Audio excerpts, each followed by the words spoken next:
I've been working actually for the past 8 years now. Okay, and I'm Cisa certified. Okay, because I also we are also planning to also get as well. So aside from being a certified Cisa, also if you are accountant, okay, and I also have certifications in ISO 27001 legal and enter. Okay, so I've been doing it for the past 8 years now. All right. So today I will be looking at domain 4 of the visa pack. All right. So domain 4 speaks to address. All right. My sound is just a minute.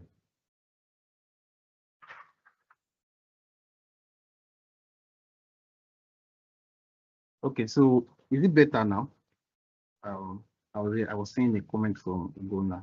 All right. Thank you. All right. So I was saying we'll be looking at domain 4 business resilience. All right. So one thing I normally say when it comes to CISA or IT audit is that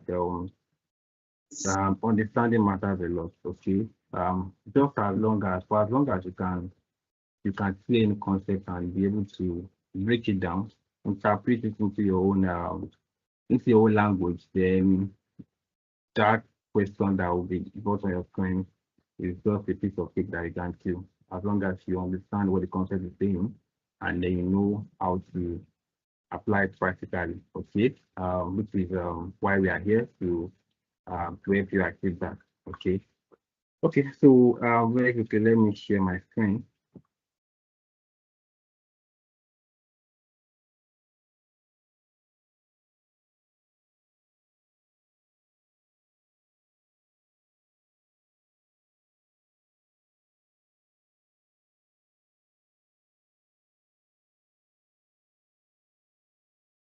Okay. So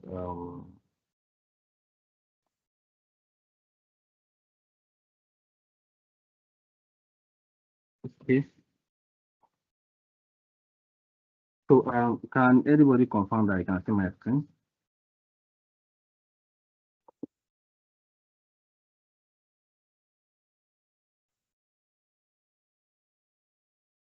Hello. Can anybody confirm that I can see my screen? Yes, we can, sir. And it's on presentation mode. Okay. All right. Thank you very much.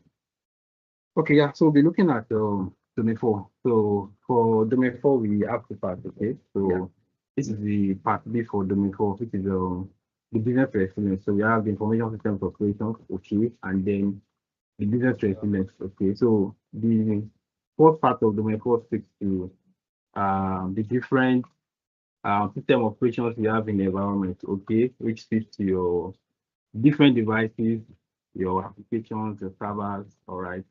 All right, so that's not the focus today. And then those applications and servers that we have, how resilient are they? All right, so that's what the part B is now speaking to. Okay, so we are saying that in as much as you have your applications working perfectly, all right, then what is part B now saying? Part B is saying that how resilient are those applications. So when we say resilient, it just means that can it stand the test of time? Okay, so that's what the part is looking at. Okay, so and under the part B, we intend to look at three major areas under the part B. Okay, it's a broad area, but we have it broken down in the subsequent slide, which I believe this should have also been shared with you. Okay, so we have business continuity and disaster recovery. We have the backup and failover testing, and of course, we have the incident management. Okay, so to start with, um, let's look at what is business resilience.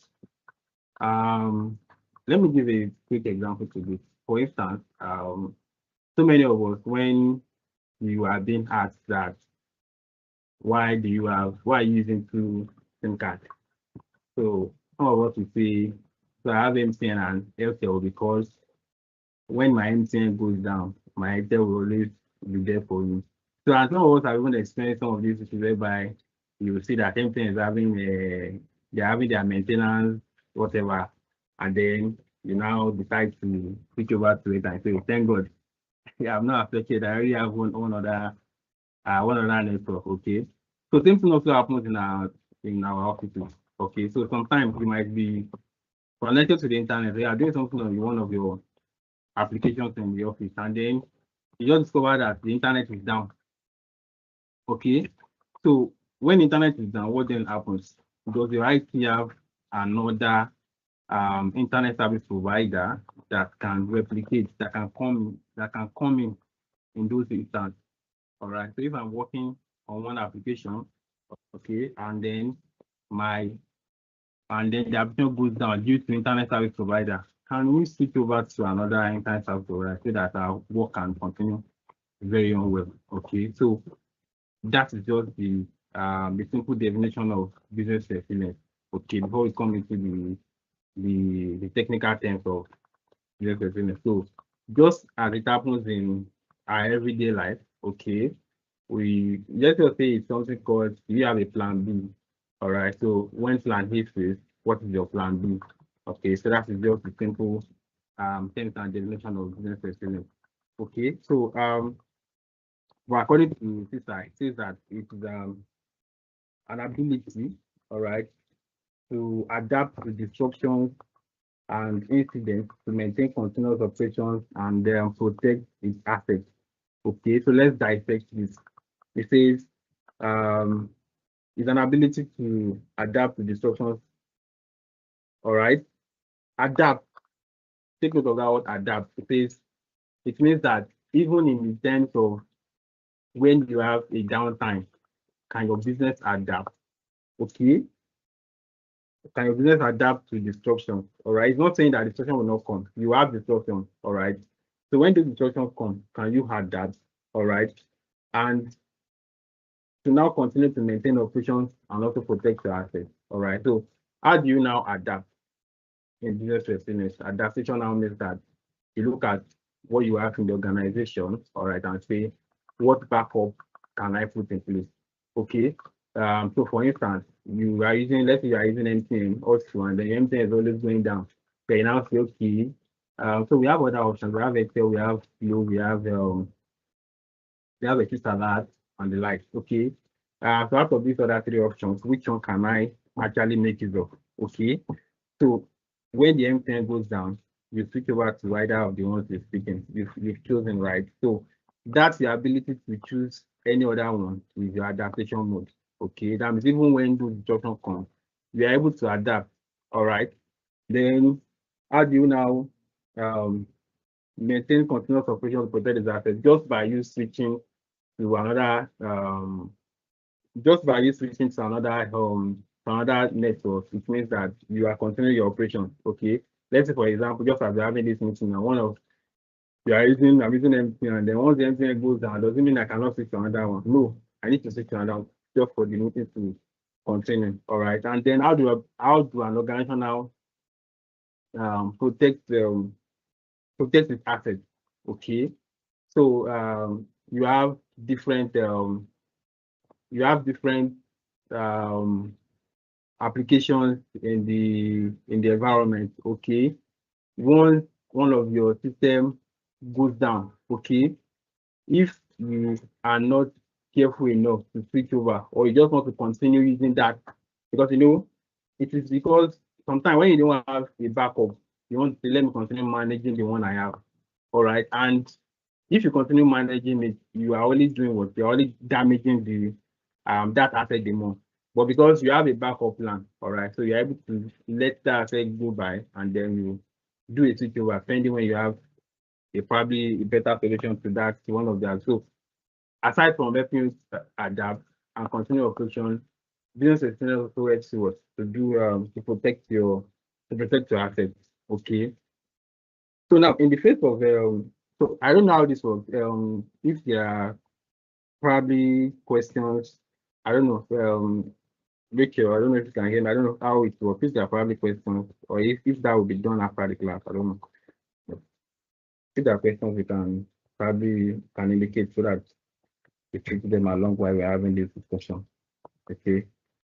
So okay, so just like I was saying, we have other areas that embodies business resilience. Okay, so we have something called the business continuity plan. Okay, we have something called the business impact analysis. Okay, we have something called the disaster recovery plan. We have something called the governance and management oversight. So all of these are embedded into business resilience. So why are they embedded? The question is, why are they embedded into business resilience? Okay.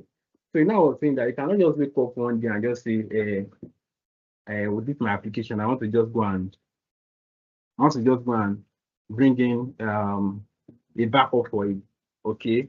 I cannot just wake up one day and just say, I want to switch over from MCN to Blue.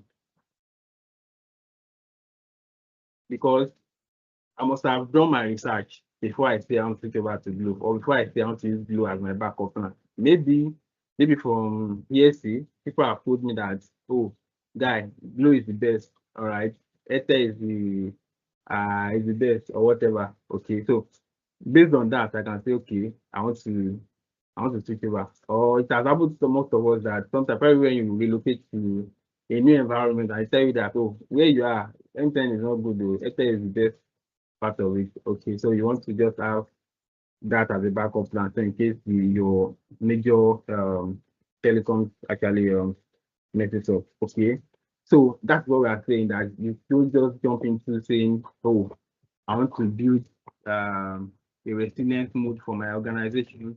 What are those things that you need to ensure that you put in place? Okay, and first of it is the business impact analysis.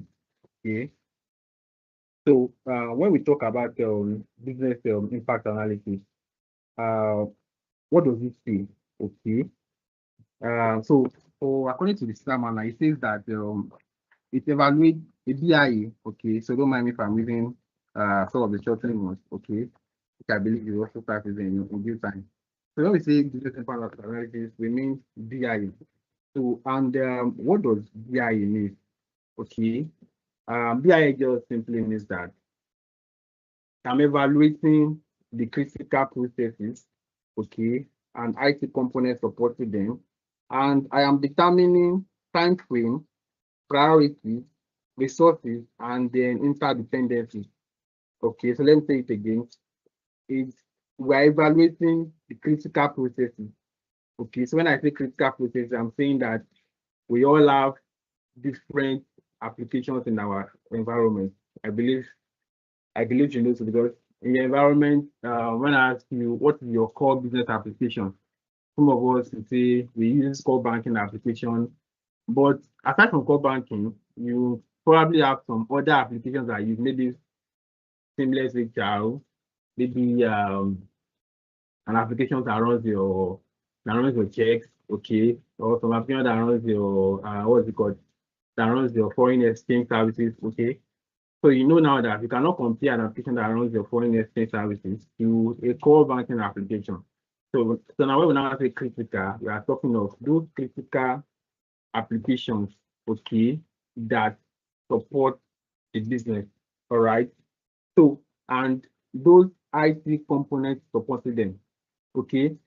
So in the chain of a business environment, okay. So when we speak to processes, all right, and when we speak to processes and applications, all right, it speaks to what are those main processes, all right. So your main processes um can be receiving of deposits. Let's use a banking environment for an example. Your main process can be receiving of customers deposits, okay, and withdrawals, okay, which is managed by your core banking application. So your process is receiving, withdrawing of customers deposits, and that application that is helping you to do that. So you know that when you come in as a customer to a bank, the teller actually collect cash and then enters it into a particular application. That application is mostly called a core banking application. So the process and the application. All right, I hope that's understood. Okay. So now, what are those interdependencies supporting them? So now in high C, we are looking at an application from the front view to say this is an application, okay? But at the back end, there are some interdependencies that are supporting them, okay? We look at the server, okay? We look at the database, okay? We look at the network devices, which are now further broken into different areas, okay? But those are not the focus of today, okay? So when we say the interdependence, we are looking at what are those backend infrastructure that support that application that you are using in your bank or in your company, okay? So for example, when I say the server is just a device that supports the application. It fits the application. So the interdependency means that if the server goes down today, that application that you are using in the content becomes irrelevant. You can no longer make use of it. Okay. Similarly, if your database goes down, so your database is just from a name data, okay, it stores critical information of that your core banking application. Okay. So if I want to pull anything from your core banking application, if I don't want to come to your front end, when I say front end, I mean from the normal interface that you are saying, okay, download me the list of customers that I withdrawn today. That's your front end. From the back end, I'm going to your SQL database to now go and pull. So if anything happens to that database today, where your data is stored, it means that you can no longer continue operating optimally. Okay. Similarly, your network devices as well. Your network device, I said they're further broken down into different areas, okay? So network devices is that network that enables you to connect to the application. It also enables your external customers to connect to your application. For instance, you have the likes of different banks, you have First Bank, GT Bank, and the like. You as an external customer, you can connect to GT Bank environment. You can connect your GT app, your First Bank, your Union Bank app, because the network devices are running effectively that can take your request to that server. The network device is running effectively, the server is working effectively, and of course, the database storing those information is working effectively. Okay, so that's why you are able to access that GT Bank application, Union Bank application, or any other banking application. So those are the interdependencies that goes alongside your critical processes. Okay, I hope that is understood. Okay, so now we're not saying that. Okay, so we're not saying that. So how do you now measure your business impact analysis? Okay, so you can see I have 4 broken parts here. Okay, so the first part is identify critical process. Okay, so according to Cisa, says that one should understand the organization, the key business processes, and then IT resources used by the organization to support the key business operation, which is what I just explained. Okay, to say my major process is withdrawal and deposit. Okay, and what application supports my process? It is a core banking application. Okay, some banks use Finaple, some use Finex, like that. Okay, and what are those interdependencies? I just mentioned the servers, the database, the network devices. All right. So now, having now identified your critical process, so it cannot be one. Okay. For instance, for in a banking environment, your critical processes um, cannot be one. Okay. So it can be a lot. So your BIA document, so it's actually a document, okay? So you highlight all the critical processes that you have in the organization, okay? It can be withdrawal, it can be payment, okay? It can be of exchange of foreign exchanges, foreign exchange service, okay? You can also have some other businesses that you are operating in the environment as well. Maybe you are also into investment, okay? Maybe you're also into investment, all right? You are probably also into loan services, okay? So And probably for all of those different processes that I'm listing, you have different applications that are supporting those processes. Okay, so in that document, you list out these are my processes. Okay, these are my applications. All right, and these are the various interdependencies that those businesses are operating on. Okay, so I will now say, based on that, I will now rank my processes and say into high, medium, and low. Okay, so why am I ranking it? Okay, so we know we said identify critical process. So why am I ranking it? The reason I'm ranking it is because so that whenever I'm making a decision, I can give priority to those incidents that are high. Okay, so I know that my critical processes, I can always have a backup for it. Okay, whenever they go down, because it's not as if she will not also prioritize the medium and low, but then in an order of priority, I give more prioritization to the what to the high areas. All right. Okay. So now let's talk about determining the recovery time objective. Okay. All right.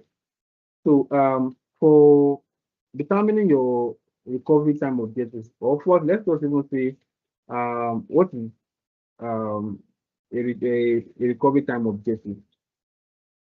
So a recovery time objective is saying that this is the minimum downtime, okay, that you can have as a business. So, so remember I stated that you have already highlighted your process into high, medium, and low, okay? And then you want to now determine your recovery time objective, okay? So now, we have said that the recovery time objective is the minimum downtime that your businesses would can allow, okay? So now, for instance, we pick a critical process, okay? So let's look at it practically. I pick a critical process and say payment, okay? Payment to customers. That is one example of a critical. So how then do I now determine my recovery recovery time objective? Okay. Now, to determine my recovery time objective, I need to look at the various transactions that we have. Okay. So let's say we have payments. So how often do we make payments in the organization?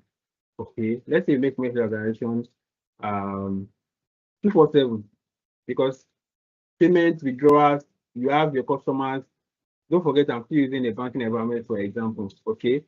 So for payment, for withdrawals, you have your customers that are always coming into your application to withdraw day in, day out, okay, which is the process. All right. So, and then you now know that if your customers are always withdrawing 247, it then means that you cannot allow a time lag for your downtime. So within the okay, there's something called the CIA triad, okay, in information security. It's also in domain 5. So there's that A part of it. The C is confidentiality, the high is integrity, and the A is availability. So the A part of it is availability. That's why that's where you now say I cannot afford this particular process to go down for 1 minute. Okay, because when you look at the way the transaction is going on, your customers are always coming in frequently to come and to withdraw, to do things on your app, to make payments on your app. So you cannot afford any downtime. So that means your recovery time objective becomes 0. All right. So when I say my recovery time objective becomes 0, it therefore means that, so remember I stated that if the system goes down, or remember when we started it, I said that for you to be using probably an MTN network, if your MTN goes down, you want to switch to either Glo or Airtel. The same thing happens in an IT operation. So now that we have determined that my recovery time objective is 0 downtime, It therefore means that whatever whatever interdependency I'm going to be using to replace what I have on ground must always be available all the time. So I cannot afford a downtime. Okay. So this is what you will see organizations doing when you have things like that.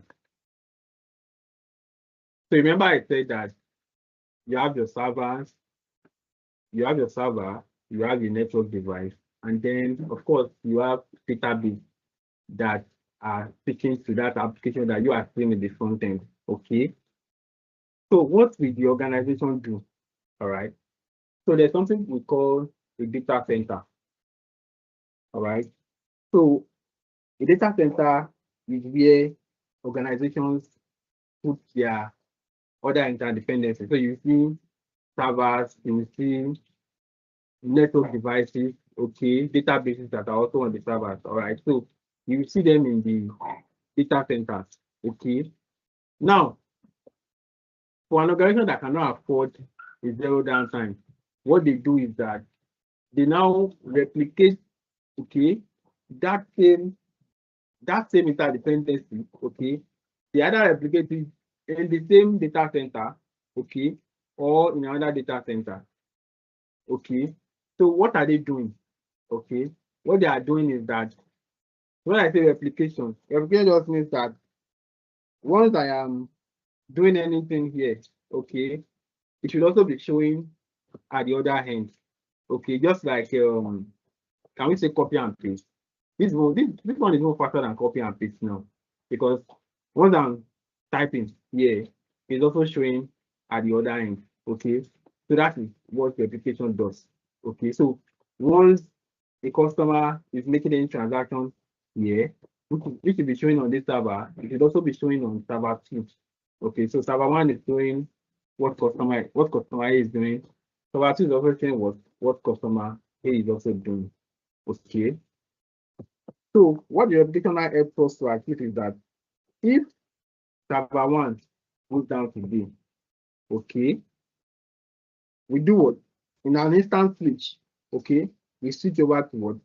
To server 2, because we cannot afford what? That downtime based on our how to use. Okay. So that's what and how to use, and that's how you determine that's how you determine a recovery time objective. Okay. So now, let us look at a recovery point objective. Okay. If that's clear, let's look at the recovery point objective. Okay. So let me also say that in any BIA or in any business excellence, you see your RTO, okay, and your RPU, okay, they are very, very important. Okay, so those are like the backbones of the BIA. All right. So what is an RPO? So when we say RPO, so we understood that RPO is your minimum downtime that you are willing to pass with. What is RPO? So RPO means that what is the minimum data load that you can accept? Okay. So that means that can we accept a data loss of up to 120 megabytes? Okay. So, and most times your RPO follows your RTO, because when you look at how transactions occur in an RTO, okay, it means that your data are replicating real time. So you will also not want to afford any data missing. Okay. So let's say for instance, that you want to accept a minimum loss of about 120 megabytes or 150 megabytes. So that means that if your application goes down today, you are willing to accept a data loss of about 150 megabytes. Okay. So that means whatever transaction is going on within that time, okay, it means you won't be able to actually get that particular transaction. So now let me put it in practical way. So now, how do you feel as a as a customer?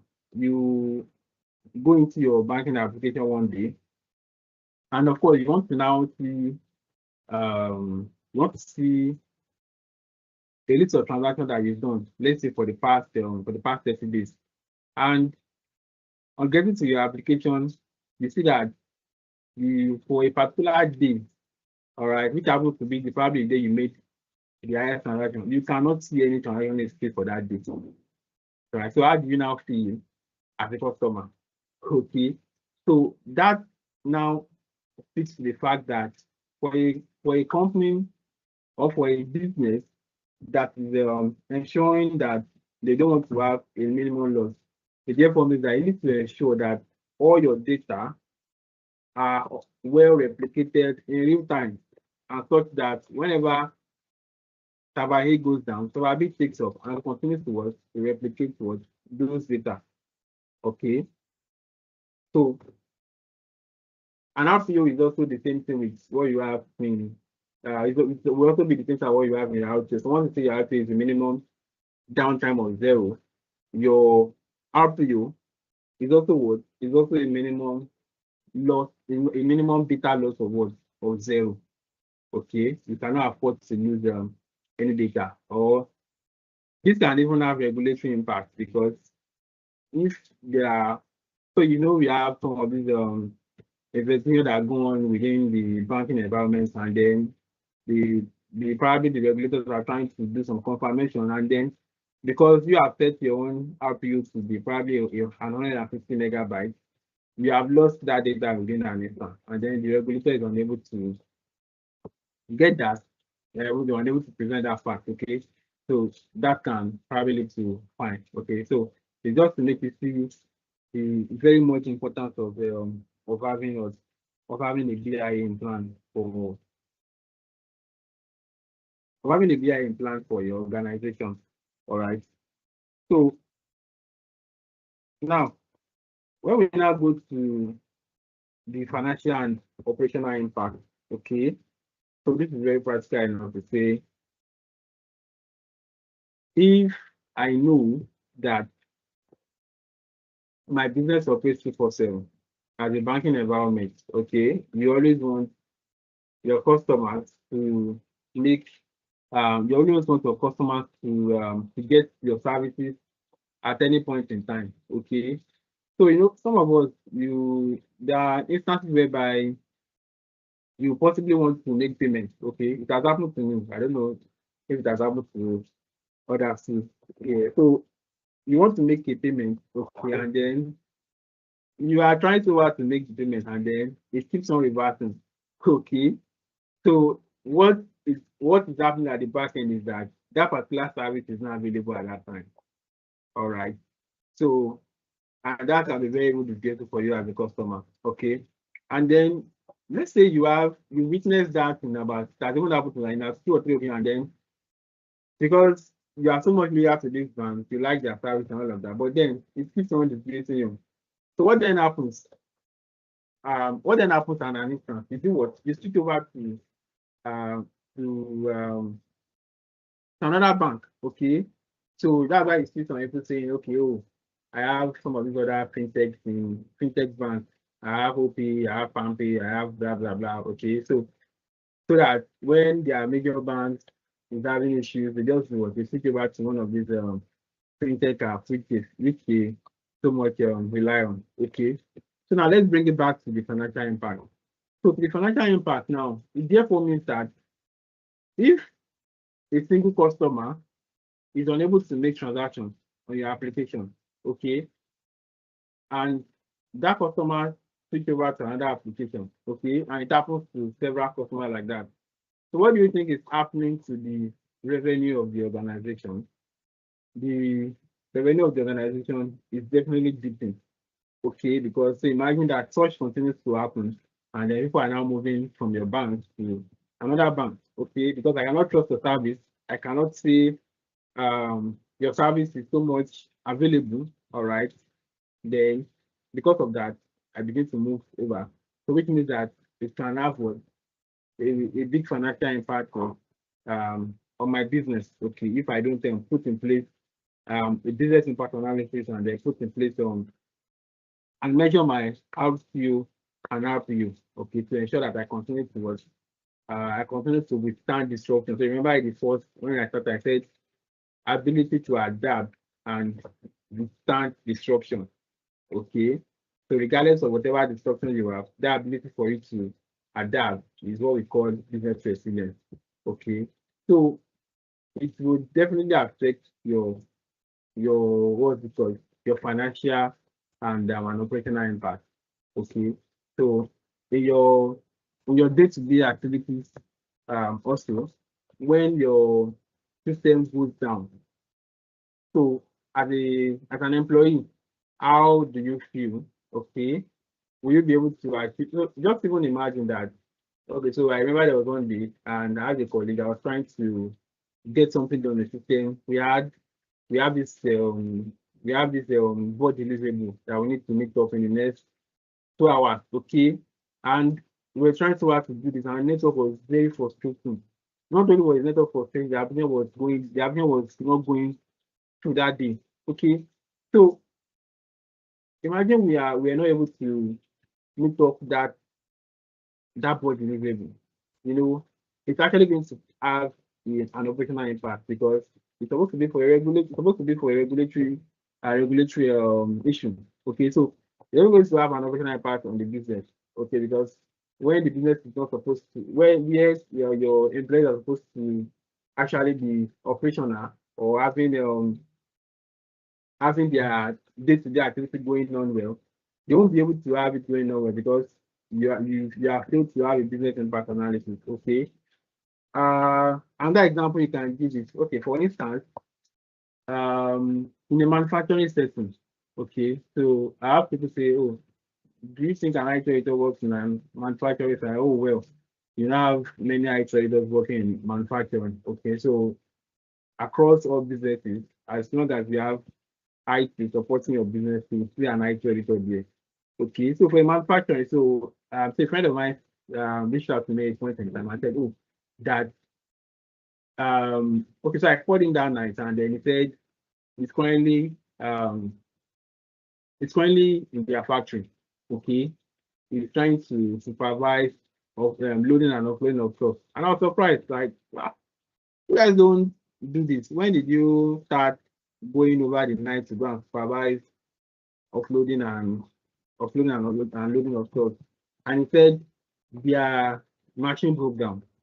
So one of the machines that normally helps them to issue out stock, okay, actually broke down. So they need to now go there physically to ensure that. So what does that mean? It means that the interdependency supporting that particular machine broke down.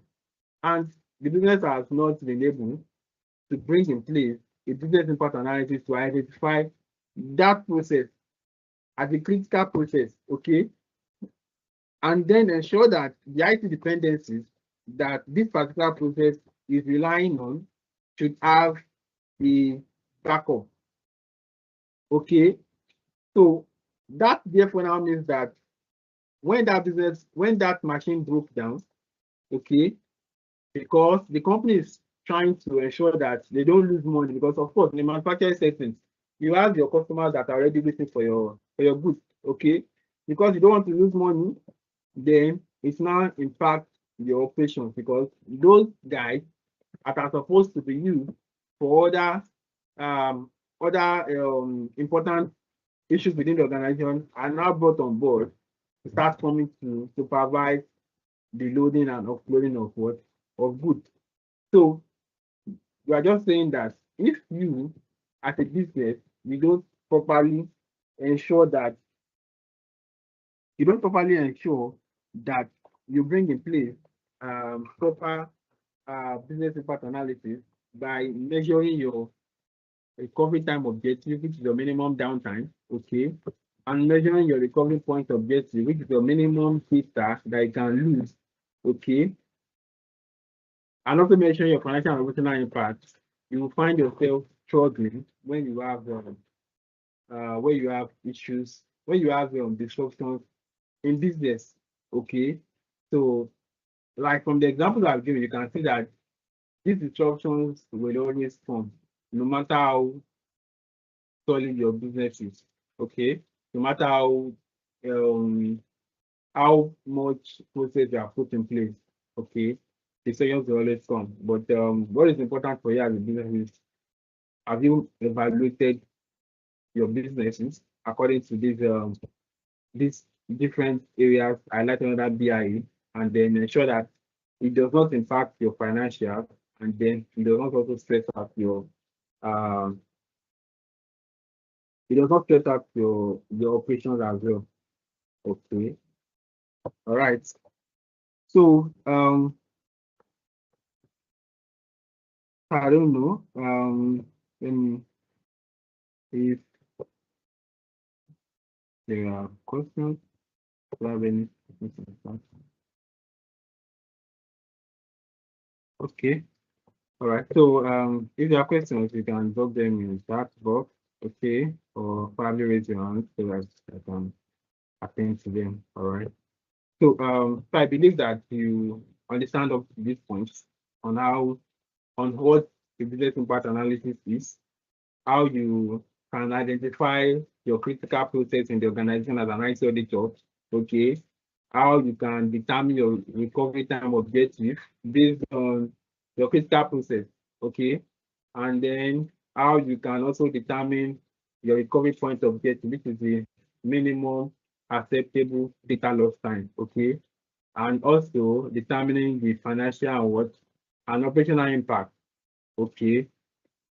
And just like I said, BI is a document, really. Okay, so once you have your critical process, you have PO, you have CO, okay, your operational impact. So for each of those critical process, you now start saying, okay, so let's say that in our bank, for instance, let's say what we make in a day is, let's say, 100 million naira, for example. So for that 100 million, and I'm not saying that if this system goes down today, how much are we going to lose? Okay, so if the system goes down today, it means that if the system goes down for 6 hours, okay, and then we are making 100 million. 100 million means 24 hours. So what I would say is that 6 divided by 24 times 100 million. So that is the financial impact that this particular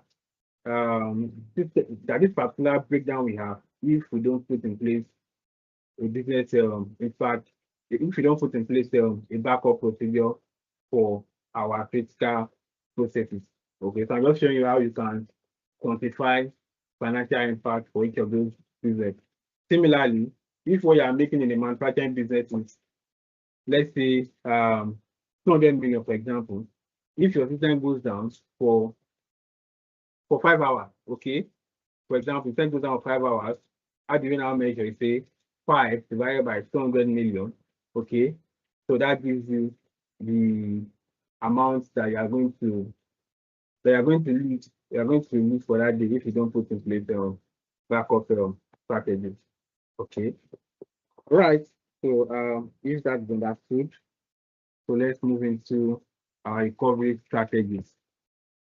Okay. So for recovery strategy, so we have 5 different areas. Okay. So according to we have 5 different areas. So we have the hot site. Okay. We have the warm site. Okay. We have the cloud-based disaster recovery, and then we have the cost versus recovery speed. So this one is just this cost versus recovery speed is just what we'll use it to sum up the different strategies, okay, that we have under recovery strategy. Okay. So when we speak to different different sides in business resilience, okay. So the outside speaks to, remember I said that your RPU, your RTU is what is going to determine what type of backup procedure are you actually going to put in place. okay, for your business. All right.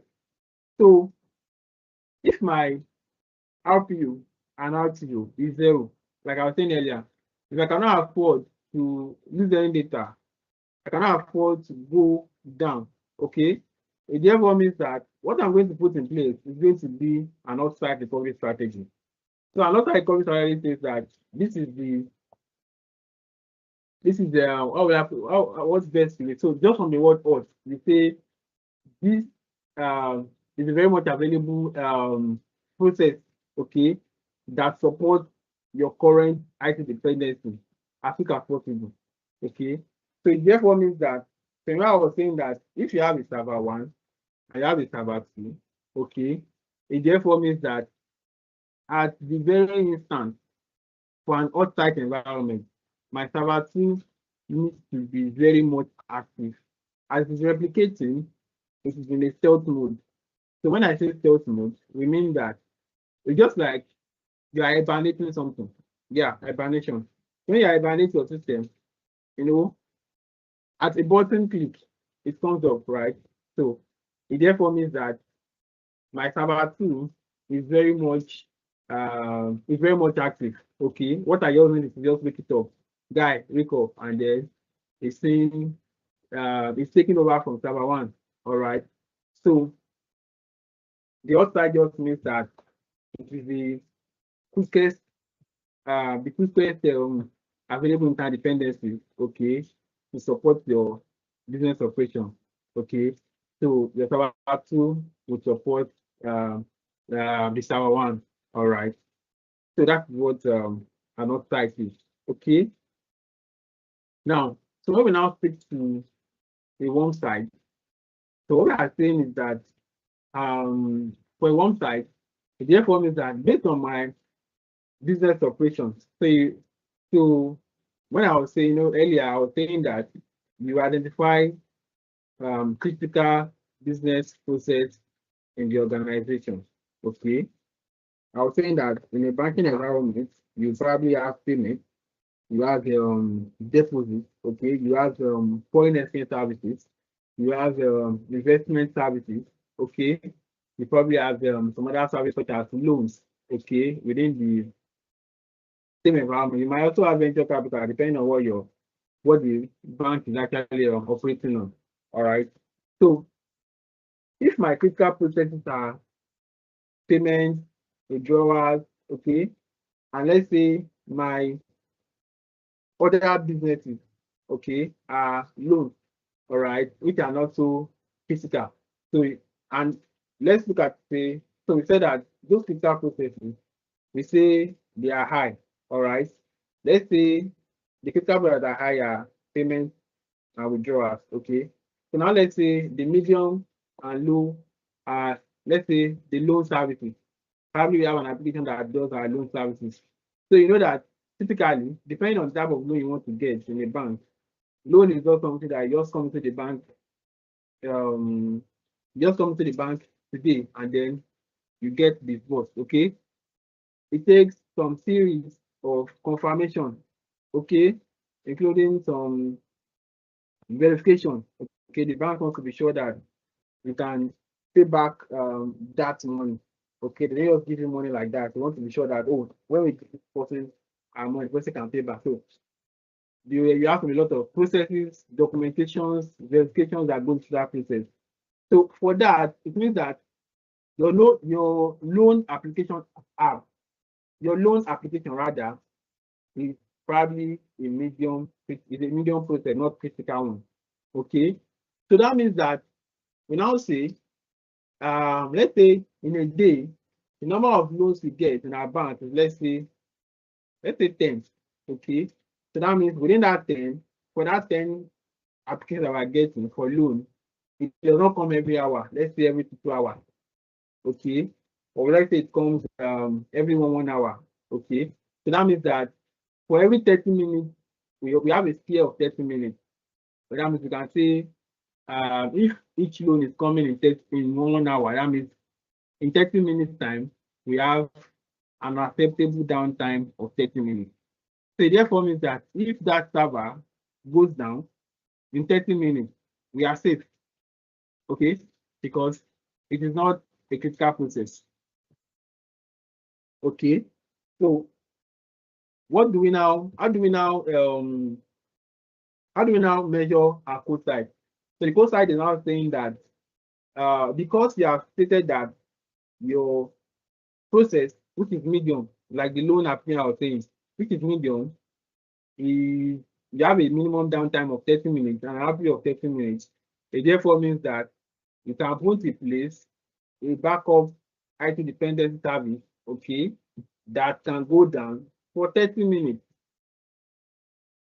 Okay, so that now means that for whatever item I want to put in place, okay, our item we can decide to have a spare time of 30 minutes. Okay, that means I can decide to bring in I can decide to bring in a server 2, okay, but that server 2 may not be in stealth mode. So you know why? Because I will say definitely when we get to cost and recovery script. You know why? Because um the cost they are going to incur on your side for a system to be operating to be replicating as soon as possible, the amount of cost they are going to be incurring is going to be different from the amount of cost are going to take you are going to incur for a system that is replicating in, let's say, 30 minutes, or for a system that can come up in 30 minutes. Okay, so the cost is different. Okay, so which is why for all sites that are critical processes, the cost is high, and for those medium ones, the cost is kind of a bit lower. Okay, so therefore means that whatever server I'm putting in place can probably be in that mode for 30 before it comes down. Okay, so what I'm just saying is that for the recovery strategy that we're putting in place, we therefore need to ensure that it aligns with our recovery point objective and recovery time objective. So remember I said that your RPO and RPO is the backbone of business resilience. So you can see I'm always making reference to your RPO and RTO. Okay, so what my RPO and RTO says, what determines what type of recovery strategy am I going to put in place. All right. So thirdly, we have the code site. What does the code site mean? Okay. So the code site just means that if I have a business, okay, in a banking environment, all right, we have stated that you have different processes again. So I feel that you have different processes again, okay, and these processes means that we are also ranking and say high, medium, low. Okay, so your low businesses are probably some applications that are used for CRM, maybe your customer relationship management, just to keep a database of your customers. Okay, so that therefore means that that particular application is low.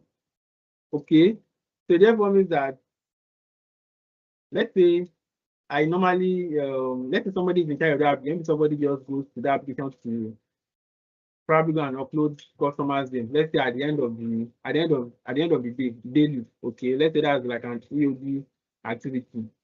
So it therefore means that whatever I'm going to put in place, okay, would probably can go for 8 hours or so.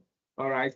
So that means I can have my my server probably in my environment. That server for the application can be in my environment, and then the replication I can put it in somewhere in another data center.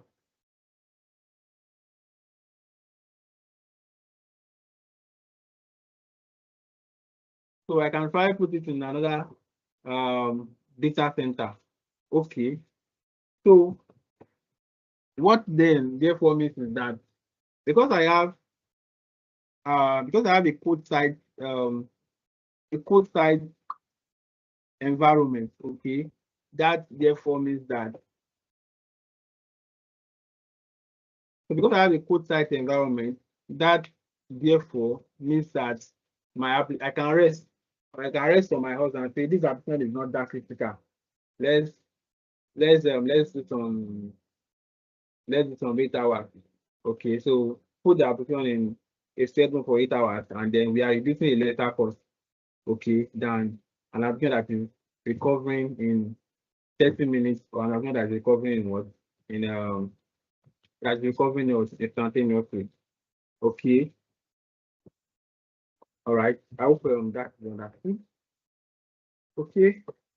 So before we come here, so we have disaster recovery. So we have different disaster recovery methods. Okay. So we have something called the cloud-based disaster recovery. Okay, which you can also call the cloud backup.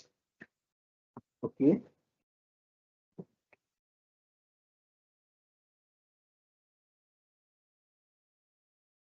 Okay, so when we speak to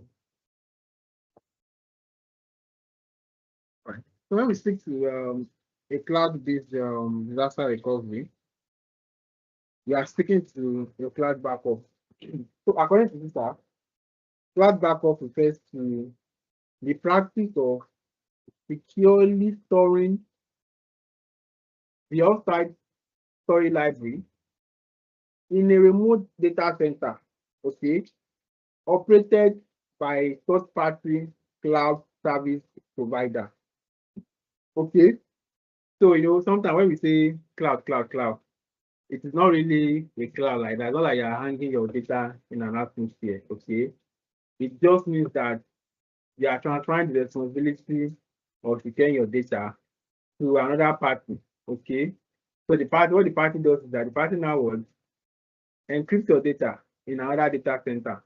So for instance, if I'm in Nigeria, okay, so we have different cloud service providers. You have Microsoft, you have Google Cloud Provider, you have AWS, which is Amazon Web Service, you have Huawei, okay, you have a quite number of them like that, but these are like the quite popular ones that we have. So when you have your data with any of these guys, what they do is that they store your data in another data center. So if I'm in Nigeria, my own data center can be in North America or can be in Central Europe. Okay, so what they do is that once the data is in North America or North Europe, okay, so that's where your data is. So anytime they want to get your data is coming from North Europe or Central Europe or wherever they store the data. All right, but because even some of these cloud providers understand the importance of business resilience, so you can have your data in North Europe, you will now have another backup of your data in West Europe. Okay, so what they are trying to say is that even if our data center in North Europe goes down, we can help you to recover your data in West Europe. Okay, so because you already understand the importance of business impact analysis, we have these processes in place to ensure that you can always recover your data. Okay, so that's how this cloud provider, this is how they actually operate. Okay, all right. So now, but why do we prefer cloud environments over offsite? We'll get to offsite shortly. Why do you prefer cloud over an offsite environment? Okay, so the cloud environment typically is helps you to encrypt your data in transit. Okay, so when we say encrypt, so encryption just means that I am converting something that is okay. Let me put it this way. Let's say, for instance, you have so in Nigeria we have different tribes, right? So let's say you want to say something that is want to say something, you have somebody with you and then you want to converse with someone in your language because you don't want the person to actually understand what you are saying. So what do? You switch to your language, right? So when you are speaking to your language, what are you doing? You are making sure that the other person does not understand what you guys are saying. Okay. What you are just doing is that you are encrypting that information from that person. Okay. So that's what encryption is. The encryption just means that when I'm transferring my data in a plain word, you can see whatever we can see what is on screen. We have outside, one side, both sides on the screen. But when I'm encrypting that information, when that information is going to the cloud, okay, that information is getting encrypted. Okay, such that a third party cannot intercept. Okay. So even if a third party intercept, all right, a third party will not be able to what? To decrypt, will not be able to what? Understand what is in that data, what is transferring to that remote data center. So therefore, encryption simply means the act of converting plain text into what? Hash text. Okay, so that is the definition of encryption. Okay, from Aritaka. It is a means of converting a plain text into a cipher text or a hash text. So if I say Ada is a girl, encryption will say comma hash question mark. All right. You are not on this, you do not understand what is there, okay, but the system understands what is there. Okay, so leave that to the system to decrypt. All right, so that's what encryption means. Okay, so and it also ensures that your data that is stored also has encryption keys on a need to know basis. So I said that whenever you are speaking your language to somebody, it is only somebody that understands your language that can decode it. Okay, so same way goes to encryption. If you are transferring your data to the cloud, okay, there is a key that is given to you. Okay, so it therefore means that whenever I want to decrypt my backup, whatever I'm sending to the cloud, okay, it therefore means that I will now do what? I will need to use that my encryption key, okay, to decrypt that information so that you can have access to what we have actually encrypted. Okay. Okay. So according to ICAN, it also says that you should also verify that your backup and restore times are appropriate, okay, to ensure your RTO and RPO. Okay. So it says that, for example, an IS auditor, must ensure that a real restore would require network transfer for a larger part, potentially the entirety of the infrastructure in scope. So what is this language saying? Okay. What it's just saying is that for those data that we are transferring to the cloud, okay, it therefore means that whenever you are choosing your cloud service, okay, we are saying that your RPO and RTO must be aligned first of all, okay. So if we are saying we want to get data from, if the system goes down today, okay, our backup is cloud, okay. So some organizations you can either maintain both the on-premise and the cloud. When we say on-premise means that a data center or IT dependencies that are either within the environment or outside the environment is on-premise, okay. But when we say cloud, it means that you are storing it up there in another data center, not within your geographical location, okay. So if you want to use a cloud as either your off-site, your on-site, or your code site, okay, what you need to do is to first of all ensure that that cloud service you are using actually aligns with your RPO and RTO. So if your RPO and RTO is 0, a minimum downtime, minimum loss is 0. Okay. So what we ensure is that either we are picking AWS or we are picking Google, we are picking what else? Azure, Microsoft Azure, we need to ensure that that particular service provider can give us our data or can switch on our data in an instance of that zero downtime. Okay, so another auditor must ensure that your recovery strategy is aligned with RPO and RTO for the cloud. Okay, and also ensure that you have restoration for those data.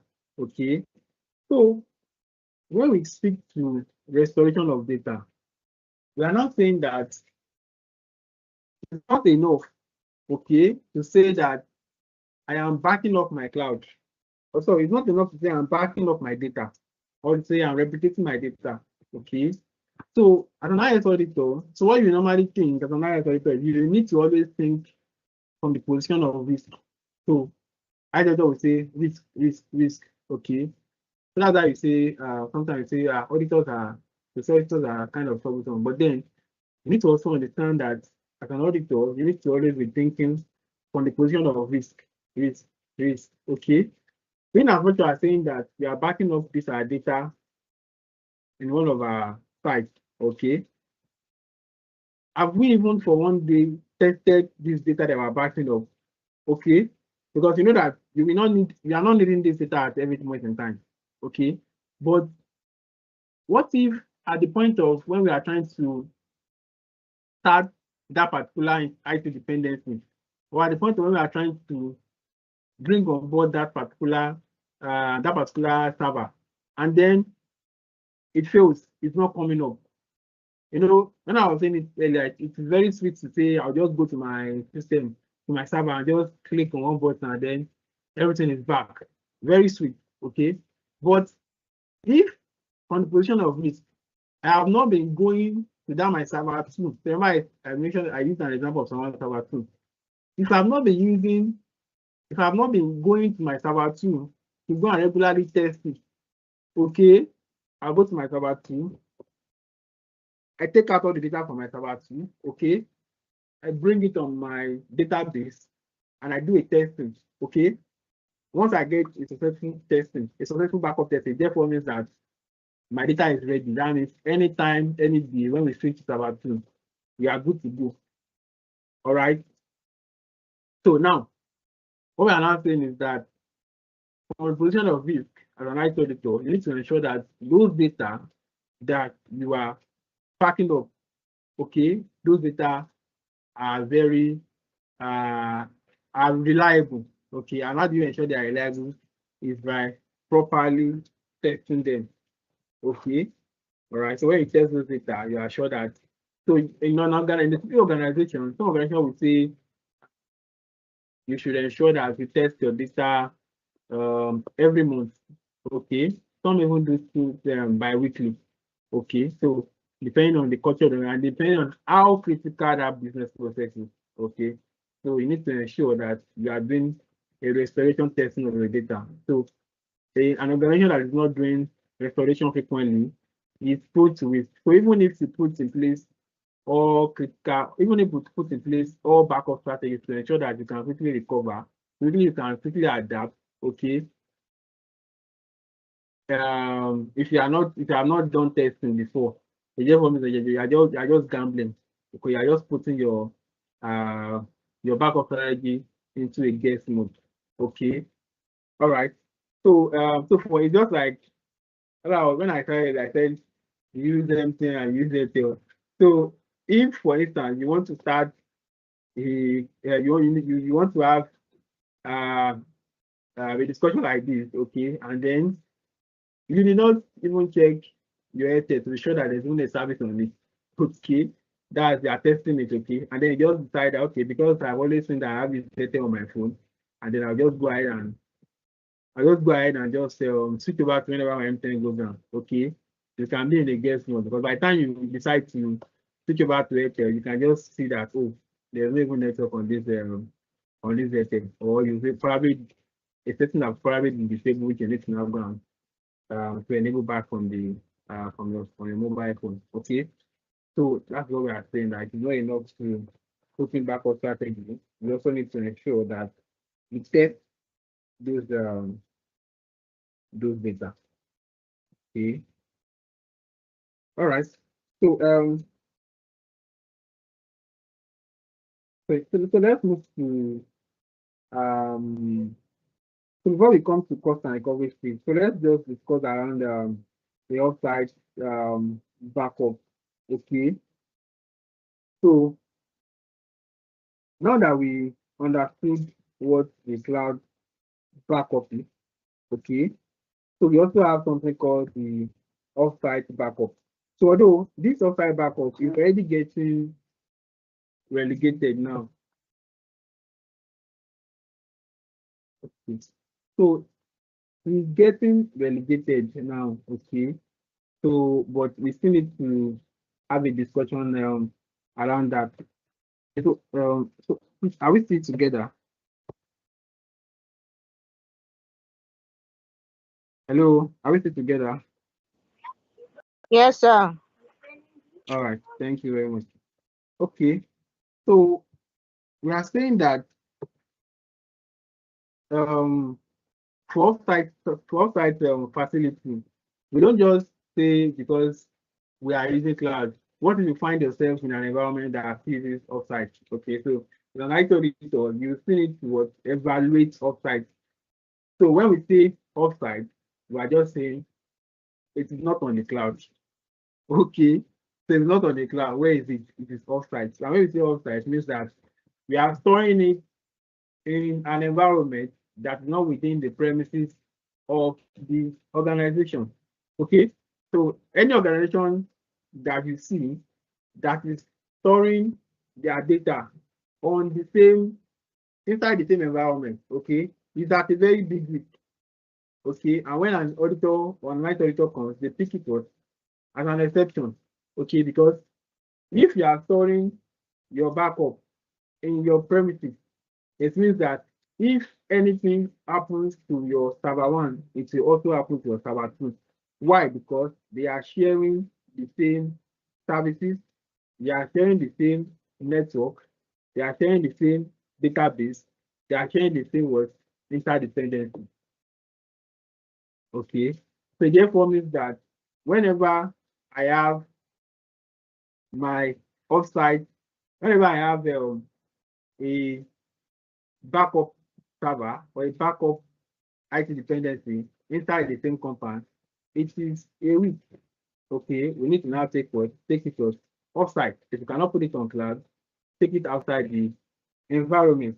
Okay, so um so Cisa is saying that um you need to ensure that your offsite environment, okay, have some adequate controls. Okay, so for cloud, I mentioned that you are supposed to have an encryption key.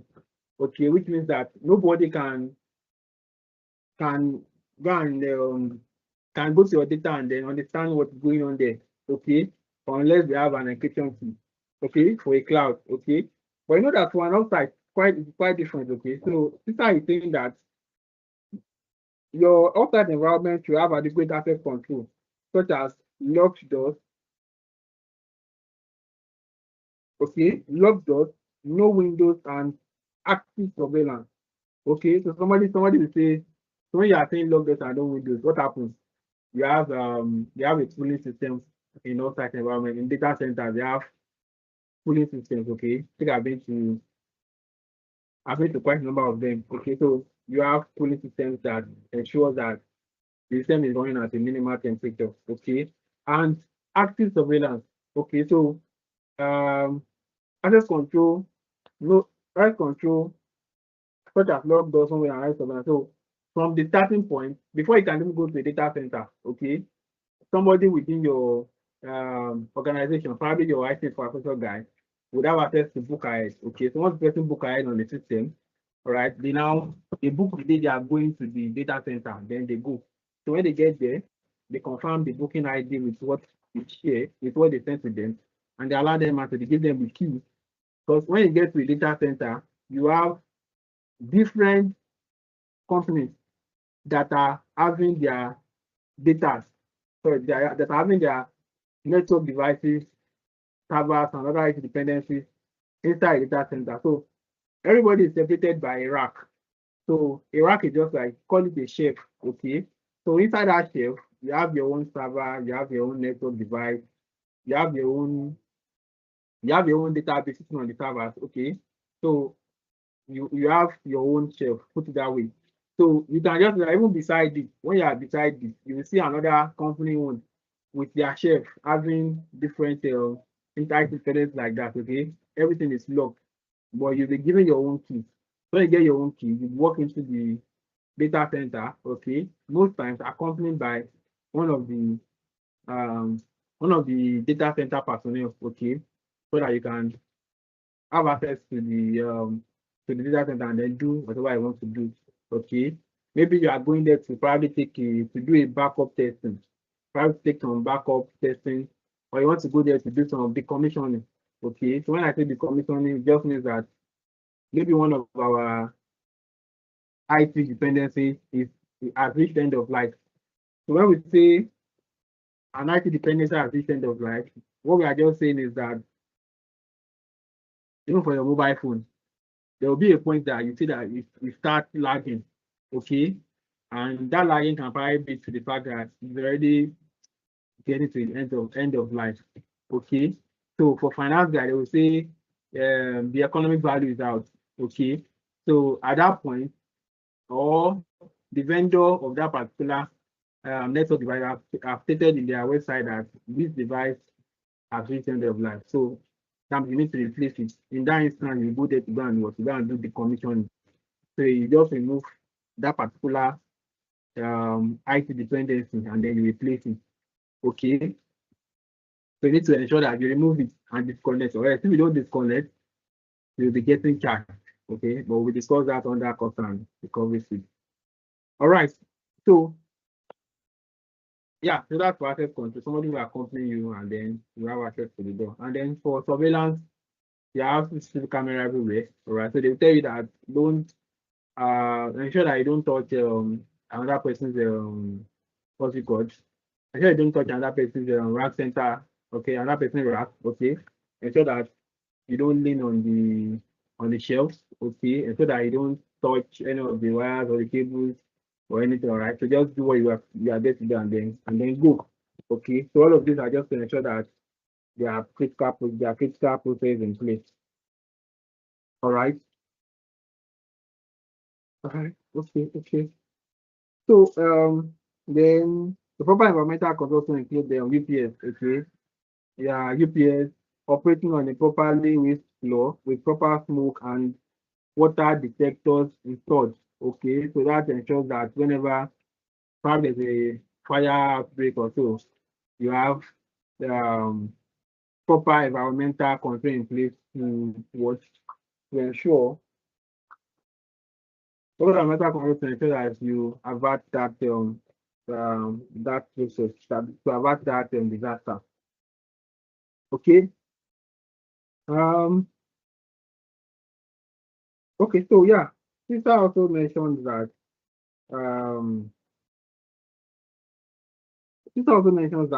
you have the types of backup devices. Okay. It says that you need to choose it based on four critical things: standardization, capacity, okay, speed, and price.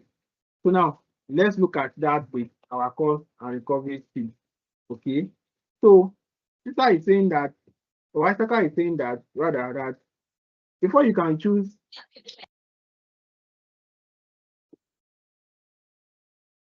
somebody speaking. Okay. So Isaka is saying that before you can choose a particular recovery strategy that you want to put in place, you need to look at four things. You need to look at standardization, capacity, okay, speed, which of course is there, and then cost. Okay. Now, what is standardization? Standardization is just saying that every technology require um every technology, okay, require their different what's it called, there are different backups. Okay. For instance, when you are talking of standardization, if I'm putting in let's say I'm using an HP server, okay, and my backup, I want to go and use probably a Dell server, okay, to do my backup, okay. Do you know that if based on my research, if Dell server does not work with an HP server, do you know that can cause us an issue? Because we'll just replicate the server and then we'll see that by the time we need to onboard our server 2, we'll see that it's not working effectively. So there's a need for standardization. If you know that an HP server is what would actually work with your HP server, so you need to fix your HP server with the other HP server. Okay, it therefore means that your cost might actually increase, because if a Dell server is lesser than an HP server which you want to use for backup, you dare not use it because it will impact your business when your spend goes down. So you need to bring on board the same cost you have used to bring on board the server 1 for server 2 as well. That means you need to bring in 2 HP servers into your environment, server 1, server 2. Okay, so that is what standardization is looking at. So look at what we have and then look at what components would actually be compatible with it. All right. Now, capacity. Capacity just means that backup media, it says backup media should have adequate capacity to reduce the number of media necessary to implement a backup set. Okay. It just means that for whatever capacity that I'm going to make use of, okay, I need to ensure that the capacity is adequate. Okay, so that means if I want to buy an HP server of let's say of 100 terabytes, okay, it therefore means that whatever backup I also be bringing should also have the same capacity. Okay, because if I'm bringing a lower capacity, therefore means that within smaller time the space becomes what it gets filled up. Okay, so it means that the capacity we have on the capacity we have on server 1 will also be the same we have on what on server 2. Okay, I hope that is clear. Now, speed. Before we pick whatever disaster recovery plan we want to put in place, okay, you need to look at speed. So when we are talking of speed, we're looking at, when we look at speed, we look at RPO, RPO. If I say my RPO, RPO is 0, no downtime, it therefore means that whatever disaster recovery I'm going to put in place must come at a very good speed.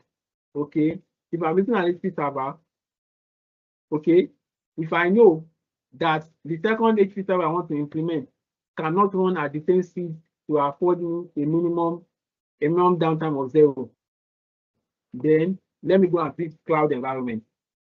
Okay. So when I go to my cloud, when I have a discussion with my cloud provider, they'll provide me the actual speed that I want to support the on-prem server 1 for HP that I have. Okay. So because I want to evaluate my speed, I also now go and go to the cloud. Okay, even if it means increasing my cost. Okay, but if I know that the RPO and RPO that I have is 8 hours, like the one we mentioned, like 8 hours, maybe for a loan application, I might not need to go and meet cloud. Okay, I might decide to probably bring in maybe a Dell server or maybe another server. Okay, just to replace the server that we have already. Okay, maybe a Meraki server. Okay, just replace what we have on board. Okay, because of we think that we don't require that speed, we can bring in any server for that. Okay, price, which is cost. So cost is also part of it. Okay, but what is important when you are picking your backup strategy is not even cost now. What is important when you are picking your backup strategy is what benefit do you want to derive from it? Because if you are thinking of cost, and like I was saying earlier, if you are thinking of cost and you know that your minimum downtime is 0, you cannot even think of cost at that point, because what is on you is I need to ensure that I don't have financial impact breakdown and I don't have operational impact cost breakdown as well. Okay. Okay, so you think cost is relative to what particular solution you want to put in place that will affect your business operations. Okay, so my cost, the higher my RPRTU, okay, the lower my cost. If my RPRTU is 0, then my cost is high. All right, so that's how to calculate the cost. If my RPRTU is low, let's say I have 30 minutes, my cost becomes what? Becomes low a bit. And if my RPRTU is 8 hours, then my cost what? It goes down. Okay, same thing as my speed. Okay, so depending on whatever strategy I want to put in place. So depending on whatever strategy I want to put in place, then I use that to determine the cost I'll be incurring. Okay, right. So I hope that is understood. Okay. We stick together.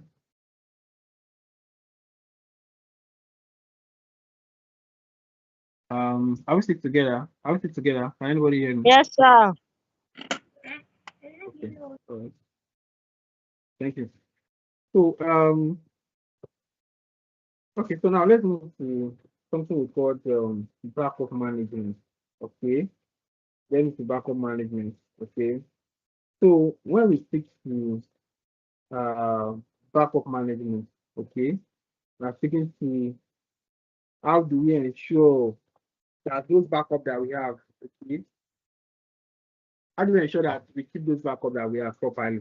Okay, so that's what the backup management is. Okay, so how do we manage those backup that we have in place? Okay, so some people call it backup. Well, I call it backup team, or some also call it backup management. All right. So now under backup management, we breaking them down into 1, 2, 3, 4. So you have the full incremental and differential. You have the backup retention policy. You have the offsite storage, and then although we saw this offsite storage, we have the monitoring and logging. Okay. Now, under full incremental and differential backup. So when we say a full backup, what does it mean? So a full backup means that, according to ICAN, it says this backup stream copies all files and folders to the backup media. Okay, creating one backup set. Okay, with one or more media, depending on media capacity. The main advantage is having a unique repository in case of restoration, but it requires more time and media capacity than other methods. All right, that's ICAN definition. So for full backup, it just means that in a simpler text, it means that I'm creating a whole backup set. Okay, all the files and folders. So let me give you an instance. So let's say today is Friday. Yeah, I'm sorry. Let's say Monday, Tuesday, Wednesday, Thursday. Okay, so if our backup policy says that we should always back up our data at the end of the week. All right, so what we are doing is full backup. It means that Monday, Tuesday, Wednesday, Thursday, Friday, we are backing up all our data. That's the full backup. Okay, so we are backing up all our data for the week. Monday, Tuesday, Wednesday, Thursday, Friday. Everything is getting backed up. Okay, somebody might want to say, are we taking this? Are we backing it manually? No. If you are using a cloud environment, it is not manual. Okay, it is going into the cloud service every day. Okay, but at the last day of the week, you can try to do a full backup, right? do a backup of every data that you have and then back them up into the class. Okay, that's a full backup of all the activities for the week. All right. Now, incremental. What does incremental really mean? So incremental means ICAN says an incremental backup copies the files and folder that have changed or are new since the last increment or full backup. Okay. For example, ICAN says if there's a backup on day 1, okay, the incremental backup on day 2 will only copy the changes from day 1 to day 2. Okay. Now, on Monday, we backed up our data. Okay. On day 2, we backed up our data. On day 3, what happened? We only back up the difference between day 2 and day 3. All right. On Monday, which is day 1, we back up on day 1. Let me go again. On Monday, we backed up day 1. On day 2, we only back up what has changed between day 1 and day 2. That is incremental. Where I say addition. What has changed since the last time we did this backup? Okay. So, or even if I do a full backup, say for during the week, I've done a full backup from Monday to Friday. Now, on Saturday, what I'm going to be backing up will be what has changed between Friday and Saturday. Okay. So incremental just means that what has changed from the last time that we did our backup. Okay, so that's what incremental means, and it's the type of backup management or backup thing. Okay, so now what are differential? Okay, what are differential? Differential, people tend to interchange differential with incremental, but they are not the same. Okay, so differential just means that it also says that you only back up copies of files that have been added or changed since the full backup was provided. Okay, so what a differential does is that there are possibilities that in the course of you doing your backup or incremental or full backup testing, you must have probably miss out on some data. Okay, so the differential is just saying that the difference for what you missed out is what I'm going to back up. Let me give an example. Let's say in your bank, you always have a transaction of 10,000 data every day. Okay, so the one you have transaction of 10,000. Day 2, transaction of 10,000. Day 3, you now have a transaction of 9,900. Okay. On day 4, what I'm going to be backing up is the 100. That 100 is the difference. Okay, because my data is supposed to be 10,000 and I have 9,900. So that 100 is what I'm going to back up. Okay. So differential just means that the difference between my data. Okay. So and differential normally come up when you are doing some kind of investigation. Okay. Let's say I know that this my data is supposed to be 10,000 and then I have 9,900. Okay. Oh, so where is the 900? I have to now go and do a run to now back up only that difference to ensure that my data is complete. Okay. So while incremental, we only back up what I can. That same day. Okay. So incremental, the difference between incremental and differential is that for day one, I'm backing up. Day 2, I'm backing up. Day 3, I also back up only day 3. That is what has increased from day 2 to day 3, only day 3. Okay. So why differential, we only back up that difference between the 2 and the 3. That means if there was 10,000 on the 2 and 9,900 on the 3, that means the only difference I was backing up is 100. All right. I hope that is understood. Okay, so let's stick to backup retention policy. Okay.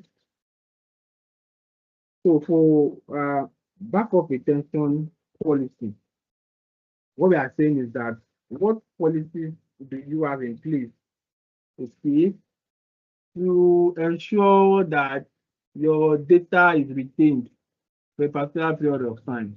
Okay. So for instance, some companies will say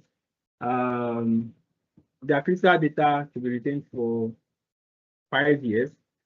Some will say 7 years, some will say 10 years, depending on what the policy says. Okay. So what the policy says is what will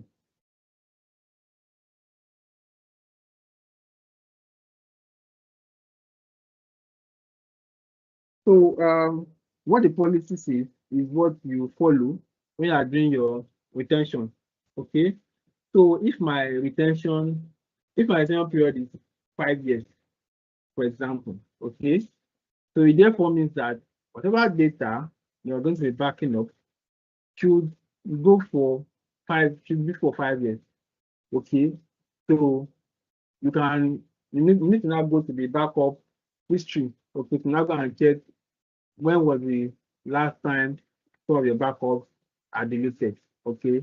Once it goes beyond 5 years, then it's a problem because the organization have stated that the retention policy is 5 years. Okay. So which is what you actually need to follow. Okay. So we have something also called offsite storage. We discussed offsite storage before. Okay. So, but for offsite, there's one more thing that we need to discuss, which is something called the backup strategy. So when we talk about backup strategy on the outside, you are just taking to there's something called the 3-2-1 backup strategy. Okay. So what does 3-2-1 backup strategy mean? It helps us to save multiple copies of data on different storage devices and at different locations. Okay. So it says, ICAN says that a 3-2-1 backup strategy reduces the impact, okay, of a single point of failure. So it therefore means that if my server goes down, there's any error, any media error or stolen device, okay, I can rely on my other backup strategy. Okay. And what does it mean? What does 3-2-1 mean? 3-2-1 means creating one primary backup and 2 copies of the data. Okay, that means I'm creating one primary backup. That means if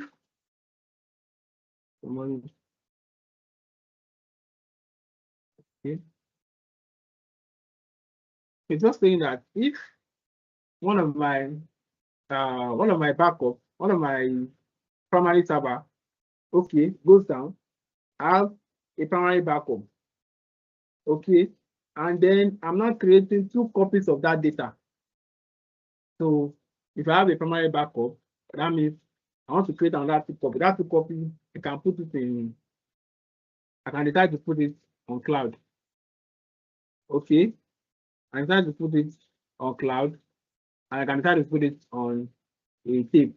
Okay, so that's I'm creating 2 copies of the data. Now, what does the tool mean? The tool means that I'm saving backup to 2 different types of data. So backup means that I'm saving 2 backup rather to 2 different types of media.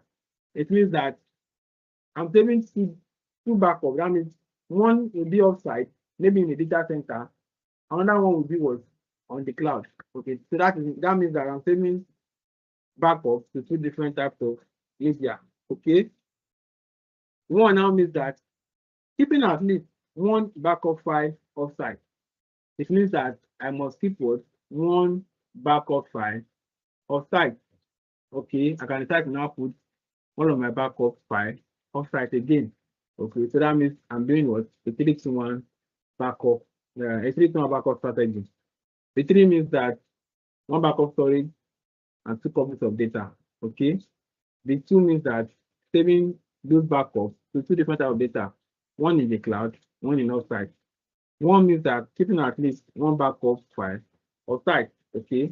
Once I've kept 1 offsite, then that's enough. So that means that 3-2-1 offsite. That means at any point in time, whenever I need my data, I can get it. Okay. Okay. So for you to understand that this type may not be applicable to you cannot keep You know, like you need to keep two different copies of data, okay? You cannot keep two copies of data on the cloud, okay? Just you can only keep one on the cloud and then one offsite, okay? So that explains it. Okay, so monitoring and logging, okay? So, okay, monitoring and logging just means that for those data that you are backing up, okay, you want to ensure that you are putting in monitoring in place to ensure that you are properly monitoring those data. So that if there's any issue along transferring of those data, you can know because from your server to the cloud, if there's any, you put in alert mechanism in place so that the same administrator will know that there's an issue with this data and then you can quickly go back and rectify whatever the issue is. Okay, so that's the monitoring. So when we now say logging now means that for all the data that I'm backing up in the cloud, can I always go back to the cloud and still track those data? Okay, can I go back to the cloud and see who backed up this data? Okay, can I go back to the cloud and see when was this testing of backup, when was it done? Okay, so that is what the monitoring and logging is under backup management. So all of this ensures, helps to ensure that your backup is intact. Okay, um, so okay, okay, so all right, so problem. So I want to ask, do we want to go for break or should we continue? Do you want to go for probably a 14 to 15 minute break before we continue, or should we just continue?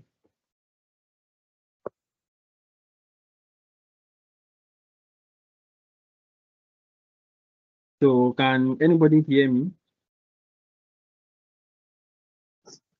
Yes, we can Yes, hear sir. you. Yeah, Can you can hear go you. for break, sir. You can go for 15 minutes break.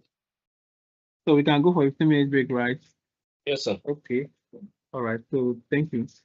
So let's go for a 15 minute break. So by 2 p.m. we'll be back to see where we can finish this off with 5 minutes 1 hour. All right, so thank you. We can go for a 15 minute break and then by 2 p.m. we'll be back to finish up. All right. Thank you.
Okay. Welcome back. So please confirm that you can hear me so that we can commence.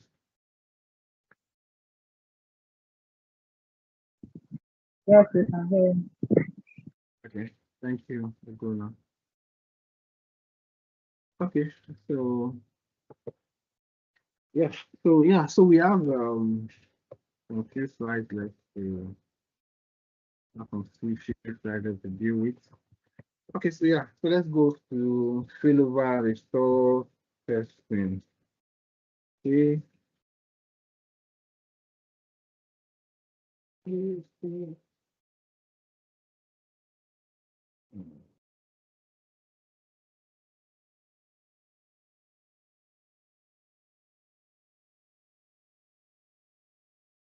All right.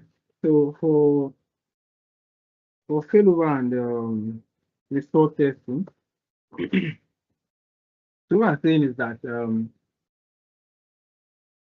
so we already stated earlier that there is no essence of you having the there's no essence of you having a backup, okay, a backup IT dependency, and you are not testing them, okay. You have risk scattered all over. So it therefore means that there's a need for us to properly ensure that we bring on restoration testing to our plan. All right. So under this area, we need to look at 4 areas, which is periodic disaster recovery testing, failover simulation, restore testing, and then evidence documentation. Okay. When we speak to periodic disaster recovery testing, so periodic disaster recovery means that if our system goes down today, okay, just like we said, have we tested it, okay, to ensure that when the real event happens, we can quickly come up, okay. So what we'll do is that we would have one of our servers, okay, that's one of our applications, okay, we have it on the, we have one of our applications on the server, okay, where we can do whatever I want to do, okay. Or let me say, for instance, the core banking application in a banking environment that helps you to process payments, okay. So what you do is that, so let's match, so I'll just imagine if periodic data testing and failover. So what you do is that you will replicate the same service that you have on server 1, you will replicate it on server 2, okay. So don't forget that I said your server 2 is a mirror of what you have on server 1.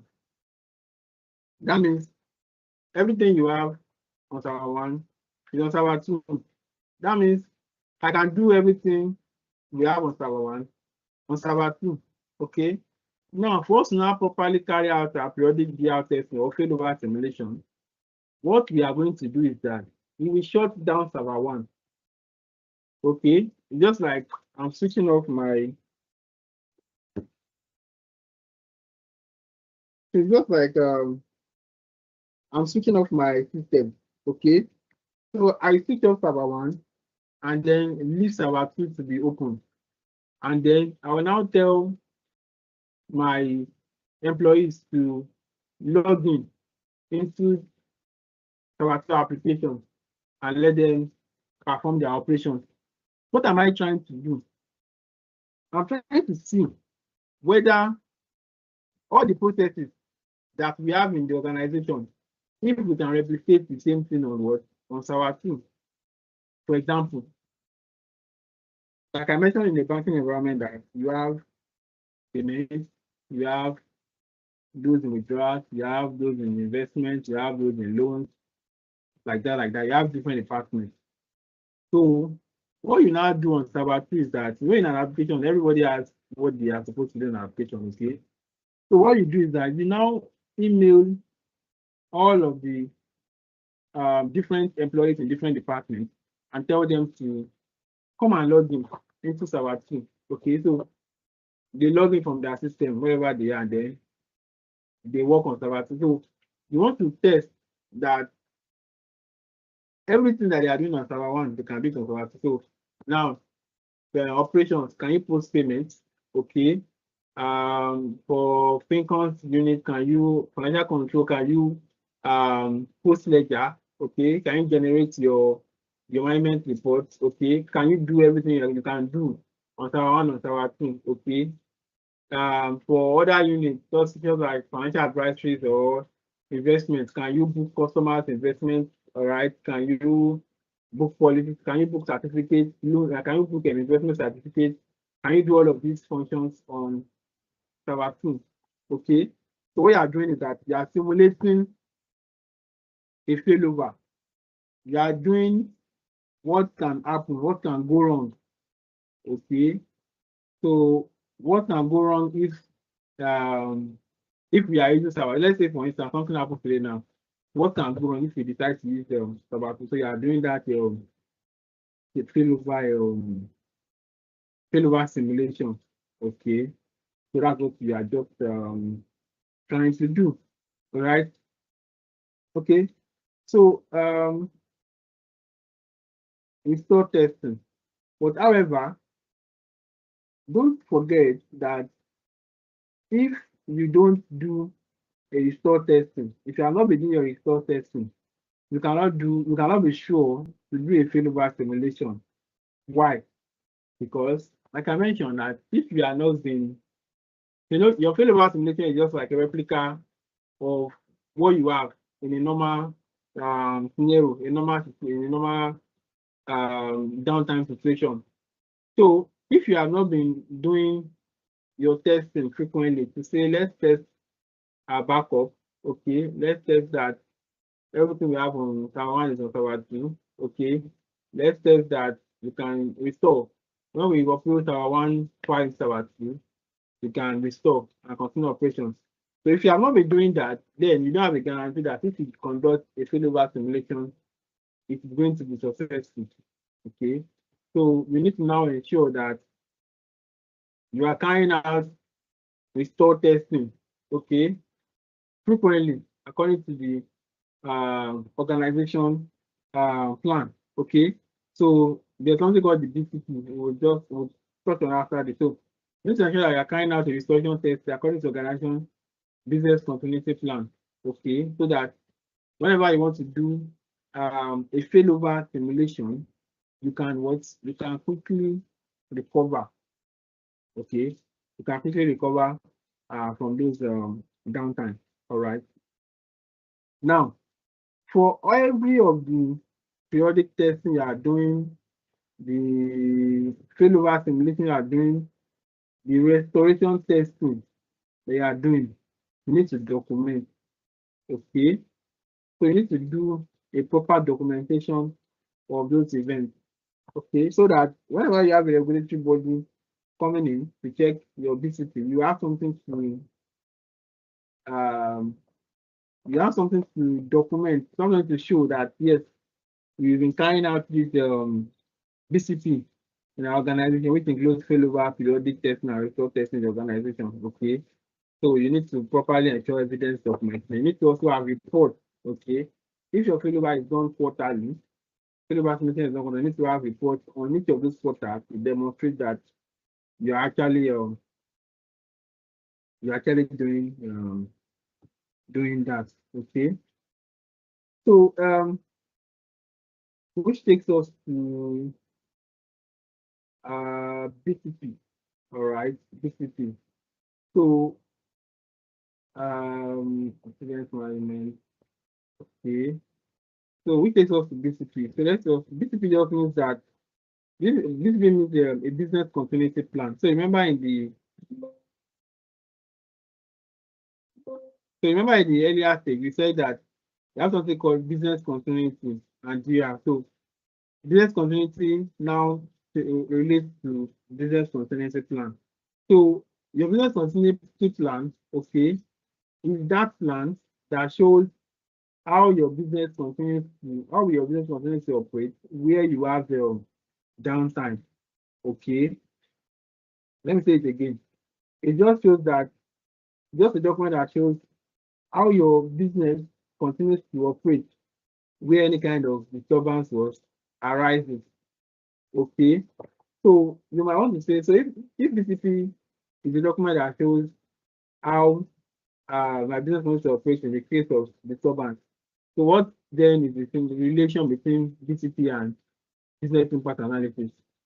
BCP is, say BCP is the mother of BIA, okay, but BCP encompasses the BIA itself and also encompasses all the procedures they are going to follow to ensure that you have a successful disaster recovery in place.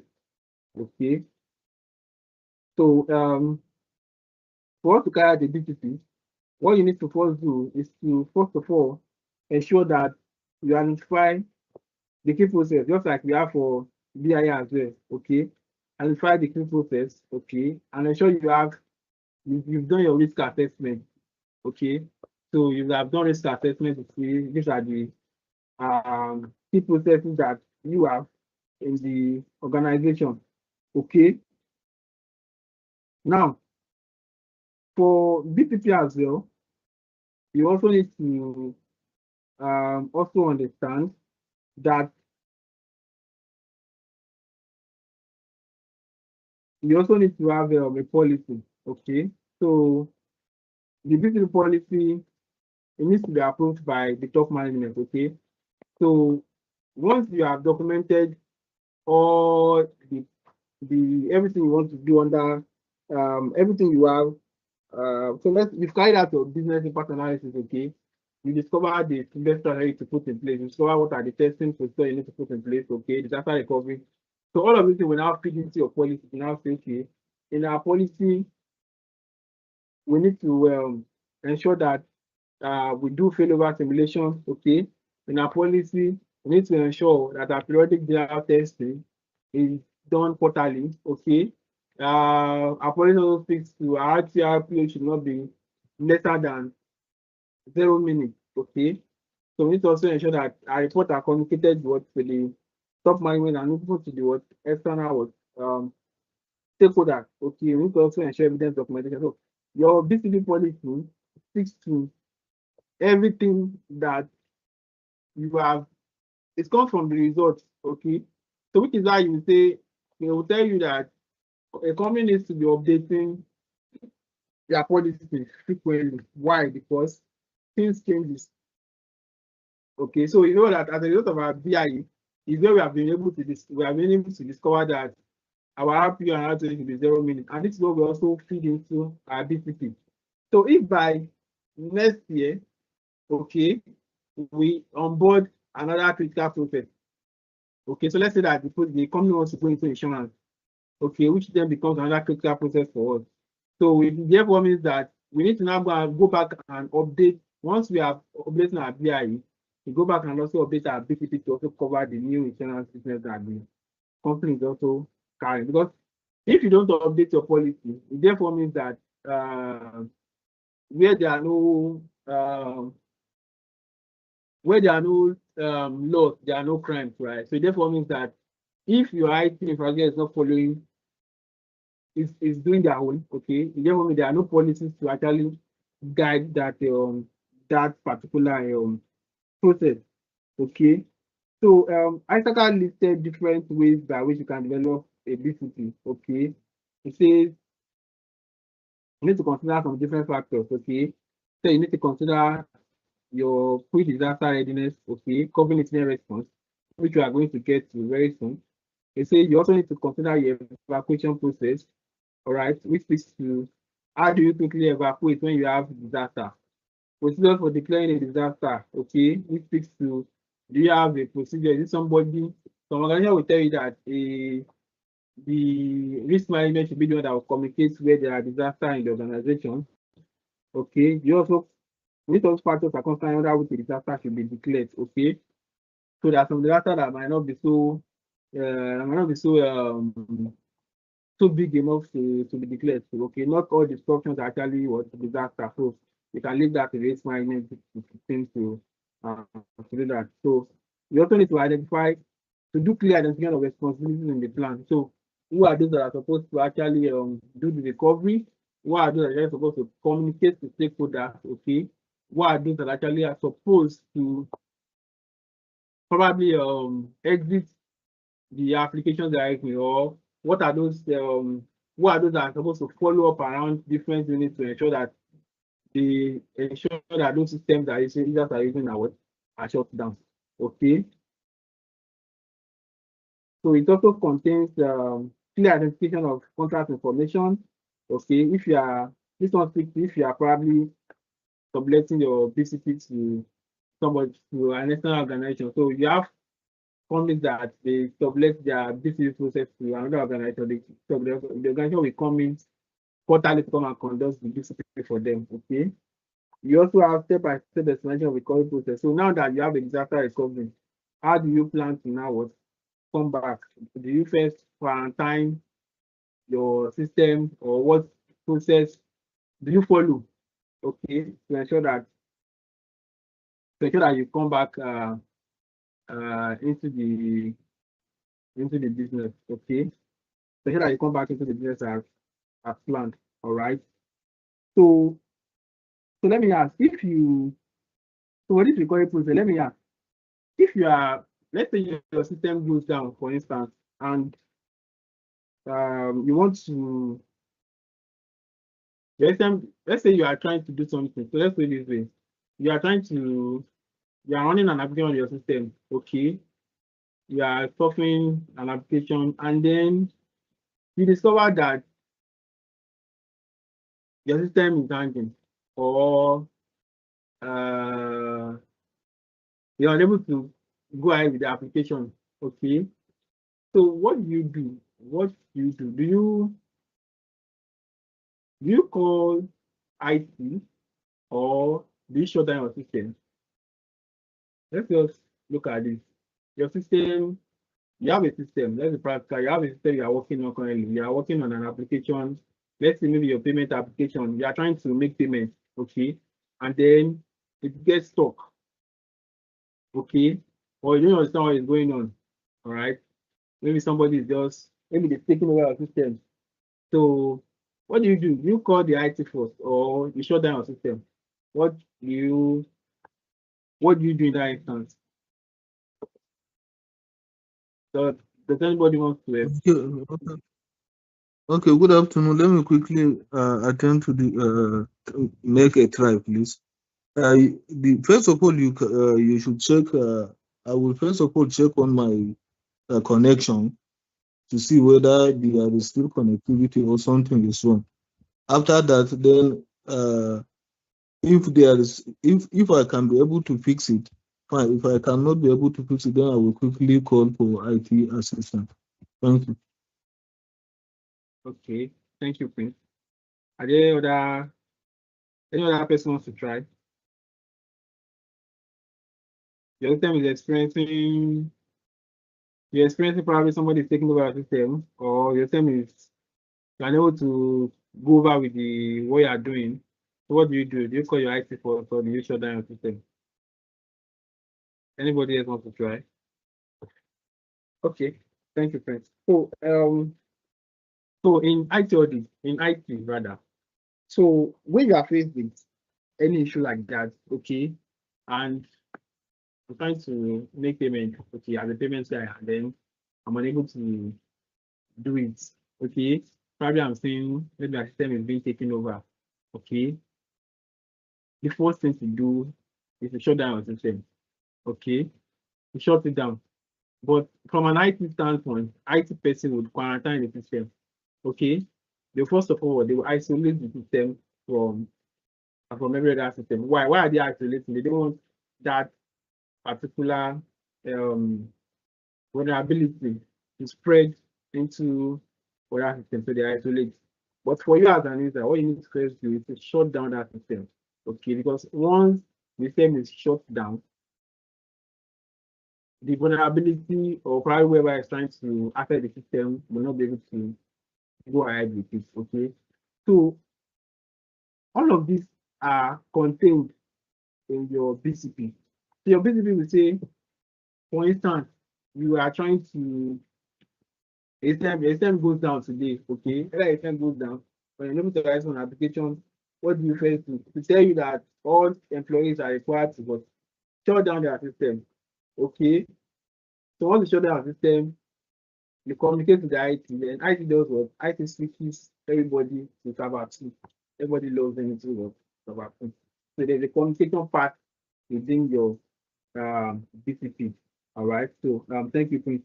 So then the last step is now you need to now clearly identify various resources required for recovery and continued operation. So what are those various resources? Okay, so remember that in your BI already, you've already discovered that you have a downtime, a RP analysis of 0 minutes, okay, which therefore means that what I'll be implementing is an outside, okay. It therefore means that from an outside, I now know that my server 1, which is supposed to be an HP server, will also be, I also have a replicate of server 2, which is an HP server, okay, for standardization was purpose, okay. That means I've identified that the resources that I need to ensure that I continue to operate is server 2 and HP server, okay. So that means IT would now what? Switch over everybody from server 1 HP to server 2 HP. All right, so I already identified what are those critical resources I need to work to ensure continued operation in the organization. Okay, so those things are written in plain and simple terms for everybody to actually what understand. All right. So now so let's go to the next part, which speaks to incident management. Okay. So we discussed testing, plan testing. Okay. We discussed plan testing. So from ISACA, so ISACA mentioned that when you are doing your plan testing, you need to ensure that you do 3 types of tests. You have the pre-test, you have the test. So that test is coming from your failover simulation and result testing. You need to do your pre-test, which means that you're just setting up, you are just ensuring that you are putting on necessary things in place. Okay, so if I want to do my failover testing, what I want to do is to first of all ensure that all the things that are supposed to participate in that failover testing they are on ground. Okay, so that's my question. I'm trying to set the ground. I'm trying to set the ball rolling. Okay, then my test now means the actual test. Now that all my things are on ground, I need to now do the actual test to ensure that everybody can actually switch over to server 2 and do whatever they want to do. And what does my post-test mean? Post-test means that, according to ISACA, that a cleanup of group activities, okay? A cleanup of group activities. So everything we've done, okay, from that simulation, we can do what? We can do a cleanup of it, okay? So once we do our documentation and we save it, we can what? Can do a cleanup of whatever we have done on the server 2, okay? Right. So now let's go into incident management. Okay. So what is incident management? Incident management simply means that we know that there will be incidents. Okay. We know that incidents are going to occur. But then how do we manage it? So no matter what process you are put in place, we know there will be what's this word? There will be incidents. So how do we now manage our incidents? How do we ensure proper incident management and organization? Okay, so that will now take us to what we call the incident response plan. So incident management simply means how do you contain incidents? that you have within the organization. So that will now take us to incident response plan. So what is an incident response plan? So an incident response plan is a plan that details activities, all right, a document that is activities that an organization should follow when they are confronted with disaster. Okay, it also speaks to how those activities are being logged, all right, how those activities are being investigated, okay, and how those activities are being what remediated, all right. So when we speak to the response plan, it's just a document. So it speaks to how incidents are logged, how they are carried out, how they are logged, how they are investigated, and how they are what resolved. So I'm saying that even when you are put in place, you've done restoration testing, you've done failover simulation, everything is right, and you still have incidents. So how do you now document to ensure that such things do not actually occur again? Okay, so that's your plan. So your instance, so you now have something called an incident logbook. Okay, so incident logbook is that book that records all incident activity. So somebody will say, why, even if I are putting everything in place, why should I still be having incidents again? Okay, so you can have incidents where probably due to internal threats or internal factor, or your staff not following up with the required policy. Okay, so if your policy says that, if your BTP, your business continuity plan says that your staff, your employees should always conduct failover simulation every quarter, and then they miss a quarter, it therefore means that if any issue happens within that same quarter, then and you are unable to switch over to server 2, it means that it now becomes an incident. Okay, so what will now happen? You now go to your incident logbook. Either you have a document or you have a application that logs that. So some organization will use you have this one, you have service now, you have Jira.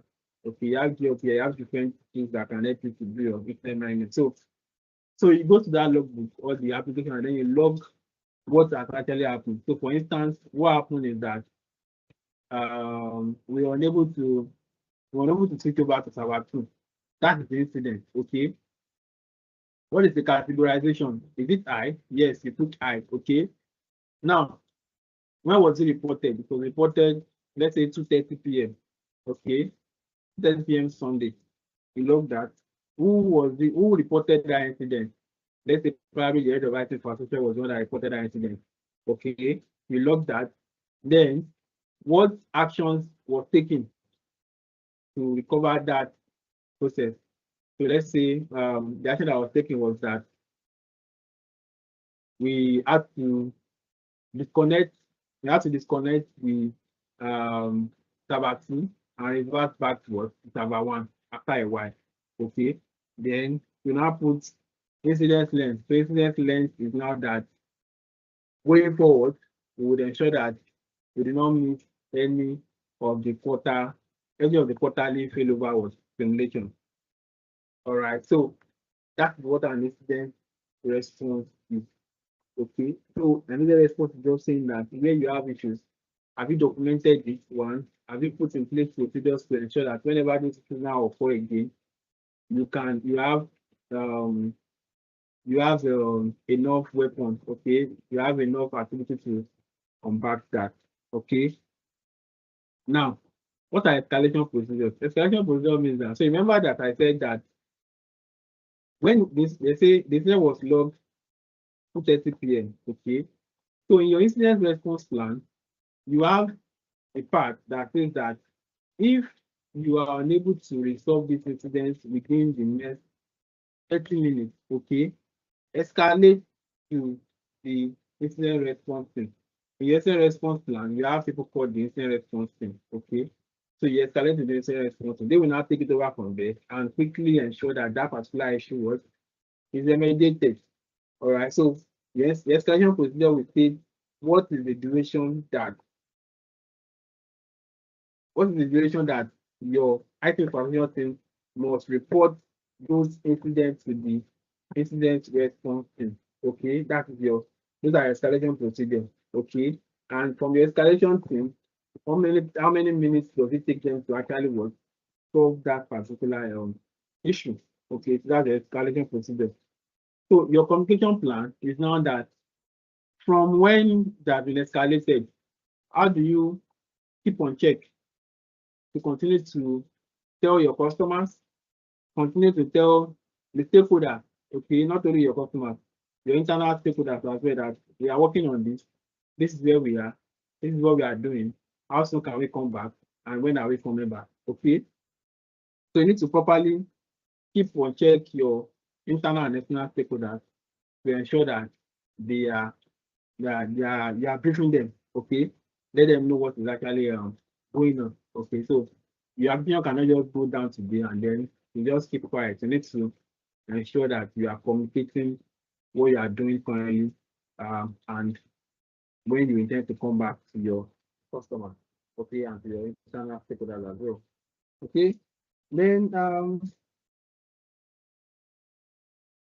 okay, root cause analysis. Okay.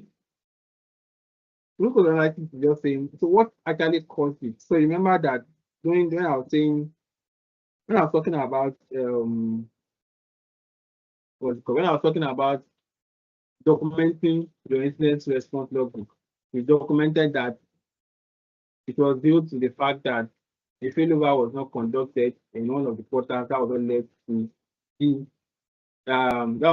the incident. Okay, so that's how you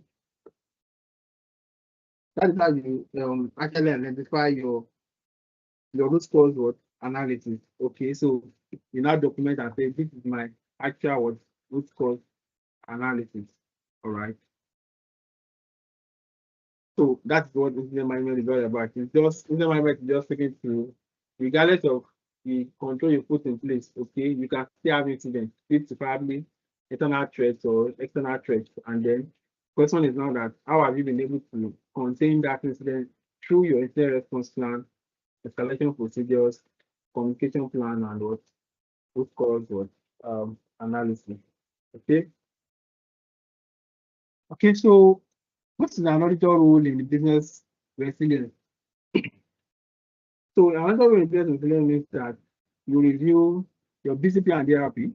So for an auditor, what you need to do first is to check that the BCP and DRP you have in place. BCP means business continuity plan. DRP means what disaster recovery plan. You need to ensure that your BCP and DRP is in check. You need to ensure that all the critical processes in the organization have been captured in your BCP and DRP.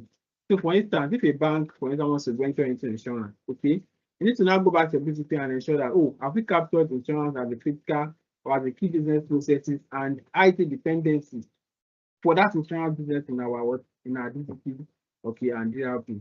Okay, so you need to ensure that all your critical processes are covered in your BCP and DRP. Secondly, what is your role as an auditor? You need to also validate what BIA documentation. So BIA means your business impact documentation. So your business, you need to validate that from your BI documentation, we said your RPO outlook should be documented. You need to have identified your critical assets, okay? And of course, you identify your critical asset one, your RTO must be documented, your RPO must be documented. Also, your financial and operational impact must also be documented. So you validate that you have all of this in place within your business impact analysis. Then another role you have as an IT auditor is to also review what backup report. So so we mentioned that there should be monitoring and logging, okay? So which speaks to how backup is being done in the organization. So you need to review what backup reports in the backup report that is shared between the organization, okay, and ensure that that the organization is actually carrying out backup as indicated. Okay, so ensure that the backup is complete, okay, and ensure that it is being carried out as at when due and in accordance with the organization policy. Okay. Now, Another role you have as an IT auditor in business resilience is to review failover evidence. So, for instance, so I mentioned that you are supposed to carry out a disaster recovery testing and a failover simulation where you say, you tell your staff or your employees to switch over to Server 2. Okay. So, I mentioned that you need to document all of those activities. All right. So, all of those activities that have been documented as an IT auditor, you need to review it to be actually sure that the organization has carried out that failover testing, and to also be sure that all the business units that are using that application were carried along when doing the failover simulation. Because the implication, if you don't carry along all the staff, is that whenever the main failover, the main system now goes down. So if you are not even doing tests, now let's say the main issue now goes down, and then you've not been carrying along one of the stakeholders in the application, it means that they might not know what to do when such issue actually occur, or might not even know that that particular module they are using actually has issues if you've not been doing failover simulation. Okay, so there's a need to properly review failover. Okay. Then you need to assess RTO RPO alignment. So you see this RTO RPO, it's always that's been appearing everywhere. So that's why I said it's the backbone of business resilience. So let me say RTO RPO alignment. I'm just saying that for those applications that we are saying should be zero, okay, we need to align that they are really zero, because in as much as you can say we are using zero, does not mean anything. Zero means that we are optimal. Okay, we are bringing in the outside, we are bringing in the best disaster recovery solutions. Okay, you also need to understand cost. Okay, so you need to understand the part of effectiveness and efficiency in IT. So if your business is not that critical and you're now using an outside, you are using um an outside method, which means you have increased cost. Okay, it means that you are not efficiently and effectively optimizing your IT services. Okay, so, and again, if your business also is supposed to be zero downtime and you are using a warm site, okay, it therefore means that when your system goes down, you want to wait for 30 minutes, which you know that your business cannot afford that. All right, so maybe because you want to minimize cost, you want to go for a one site strategy, okay, which is not acceptable, and then you are putting your organization at a risk. So you need to properly assess the RPRTO to see that it actually aligns with what the business operations. Okay. So yeah, so let's look at common tutor exam tracks. Okay. So we say your BIA will always come before your disaster recovery strategy. Yes, of course. So you know that when we were discussing earlier, we said that it is from your business impact analysis that you will know the type of disaster recovery strategy that you want to put in place. Okay, either a hot site, a warm site, or your food site. It's when you have identified your critical assets, you know your RCRTU, you assess financial and operational impact. That's when you now know, okay, what type of disaster recovery strategies suits my business. Okay. Now, next one is another exam trap that normally happen around business is that you need to know that restoration testing provides most assurance. Okay, because so another question might say, which of these will provide you more assurance when you are testing, or provide you more assurance in a business resilience? Or to say, another question might say, for an organization that is trying to be business resilient, which of these would provide the best form of assurance? All right, which of these will provide the most accurate form of assurance? All right, so you have other options, and you have restoration testing. So you need to know that restoration testing provides the best form of assurance, or the most appropriate form of assurance whenever we talk about business resilience. And why? Because like I mentioned, if you don't properly do your testing, okay, and then you believe that because you have a backup strategy in place, if you don't test those strategies, okay, it therefore means that you are leaving your strategy to chance. So that means if anything happens, you are leaving it to chance. That means anything can go wrong as long as they are not doing the testing. Okay, so there's a need to do testing, there's a need to do failover simulation. All right, so that way you are assured that whenever there's a downtime, your backup disaster recovery is solid. Okay, another exam trap is senior management should always approve PCP. So you have questions to say which of these is the most appropriate to actually approve a PCP. So the senior management is always what the most appropriate, okay, not the head of IT, not the IT infrastructure, not the IT team admin. Senior management is best to approve what BCP because, like I mentioned, during communication, whenever you have a downtime, you need to always communicate to stakeholder, all right, to ensure that you are carried alongside. Okay, so senior management approves what BCP. All right, so another exam trap you normally have is regular testing. Okay, so regular testing is mandatory. So the question is, so you have people say, I'll say, should we conduct a regular testing every time because they will say it can impact business operations, okay? But they need to understand you need to understand the important value of regularly conducting a testing, okay? Then we said that it helps you to ensure that um your business, okay, is actually your business can actually recover when you have what downtime. So as long as you've done your testing, regular testing, then you are what you are good to good. Okay, so regular testing what um is mandatory for all businesses that want to ensure business resilience. Okay, all right. So let me ask this question. So if your organization says you should test your to do your testing for every quarter, all right? So every quarter, that means 4 times in a year. If your BCP says do a testing every quarter, and then you now do it every month, is that an exception for you as an IT auditor? Do you think that's an exception, or do you think so as an IT auditor? Let's put it in a context.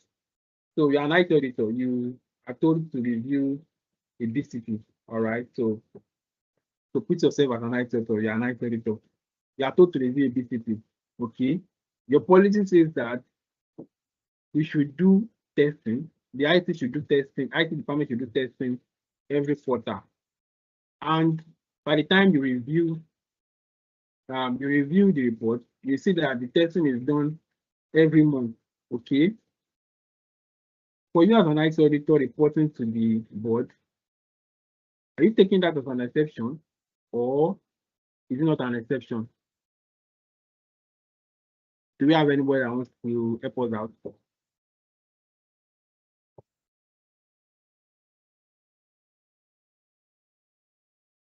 Anybody wants to help us out?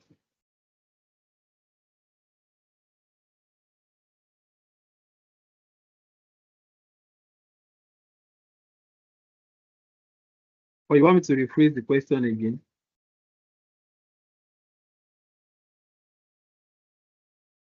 Just Yes. try. Can anybody Repeat the yeah, question. just try. Repeat the question, Repeat the please. question. Okay. Please repeat it. So yeah. So just try. Nobody's marking it for wrong or right. So this is how you this is how you evaluate yourself when you are preparing for CISA exams, because you put yourself in that position and say, I am auditing, because ICAN puts you on the spot when you're writing the exam. They put you on the spot and say, as an IT auditor, you discover this and this. What happens? Do you think this is right or wrong? Okay, or what is the best thing? So put yourself in that position, an IT auditor. So I'm saying that, so now the question, as an IT auditor, you have a business continuity plan that says you should always test your backup strategy every quarter. Okay, that is 4 times in a year. But on getting to the IT unit, you discover that the testing is done every month. Okay, so instead of every quarter, it is done every month. That is 12 times in a year, as against 4 times as defined in the policy. Do you think that becomes an exception for you as an IT auditor, or you feel they are good to you? So what is your opinion to that?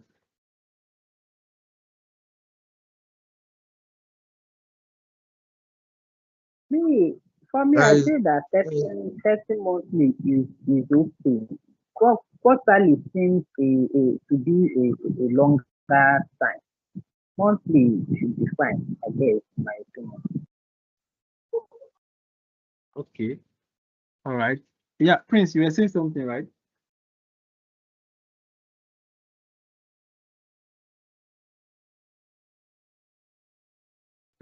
Yeah, hello, Prince, you were saying something.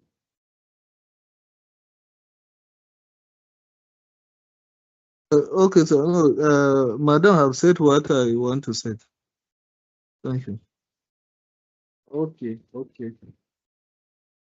So now, so for an organization that is for an organization that has a BCP and they say test your backup every quarter, and then as the IT unit, we now decide to test every month. Yes, every month is not bad. It's fine because the reason why we are saying we should do a frequent testing is because so that if any issue occurs, okay, so if you are waiting for 3 months and then what if any issue occurs between that 3 months, what then happens to the business, okay? But you also need to understand that we have done a business impact analysis, all right? We've done a business impact analysis that says that we have identified our critical business, okay? And we are based on that impact analysis, we have stated that based on that impact analysis, we have said that this is the minimum acceptable downtime that you can activate, that we can tolerate. And based on that, we are saying that this is the operational impact that this can have on our business. Okay, if based on the assessment, we have seen that that particular critical operation is an operation that we can decide to still allow for, let's say, 2 hours, or we can still allow, let's allow for 8 hours. Okay, we can say for that instance, we can now develop our BCP for that particular process and say we can allow, let's test this backup for every quarter. Okay, so let me take it again. So don't forget that we have done our business impact analysis on the start. Okay, so this is how ICAN actually evaluate their questions. That's how they actually evaluate students. So they evaluate it based on the test understanding based on ICAN concepts, and test understanding based if you understand if you understand the BCP procedures. Okay, before they now arrive at their question. So when they give you a question, you need to now evaluate criticality to say what are those parameters that inform this testing. Okay, so what are those parameters that inform our testing quarterly? So like I mentioned, we started from our BIA. From our BIA, we evaluated that the minimum downtime is, let's say, 8 hours. From 8 hours, we now evaluated that the best strategy we can put in place is maybe say a warm site or a cold site. Okay, based on that, we now say we can allow testing to be done quarterly. Okay, if our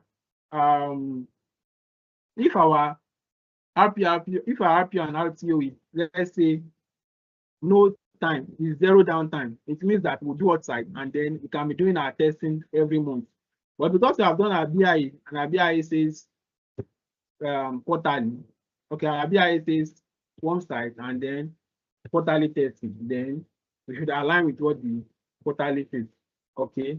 So because we've also assessed our operational impact, that monthly is not bad, but you need to understand that it might impact our operational services. Okay, we've also looked at all of this before we now arrive and say quarterly. Okay, so the business should stick to quarterly. Okay, monthly is not bad, but the quarterly should be stick to, especially for businesses that are non-critical. Okay, but for critical businesses, when they say monthly, they stick to monthly, so it does not affect the operational impact. Okay, so thank you, Prince, and thank you, Ugonna. So look back at what the BIA says. Look back at what your BIA says. Trace it to what your RPO and RPO says, and then what is the operational impact? Okay, then you now arrive at say BCP is saying that we should be doing this thing every quarter or every month. Okay, so follow what your BCP actually says. Okay, so which was why I said that your BCP needs to be updated every year. Okay, you're right. So that you need to be looking at what critical processes do we follow. So do you know that a process that is not critical this year can be critical next year? Okay, a risk that has not metamorphized can metamorphize next year. Okay, if something is medium this year, it can become high. Okay, maybe due to some strategies that we have in place. Okay, so a loan management service that we are probably using, maybe we are using it we are using maybe every 2 hours. Okay, maybe by the time we start having much customers booking for loan, we can start doing it every 5 minutes or every 10 minutes. Okay, so that it will now become what a critical process. Based on that, if we have been doing testing every quarter before, we'll now review it and say let's be doing our testing every month. Okay, so which is now part of what we said, and Auditor would also evaluate to ensure that RTO aligns with the business objectives. Okay, I hope that is done, that is clear. All right. So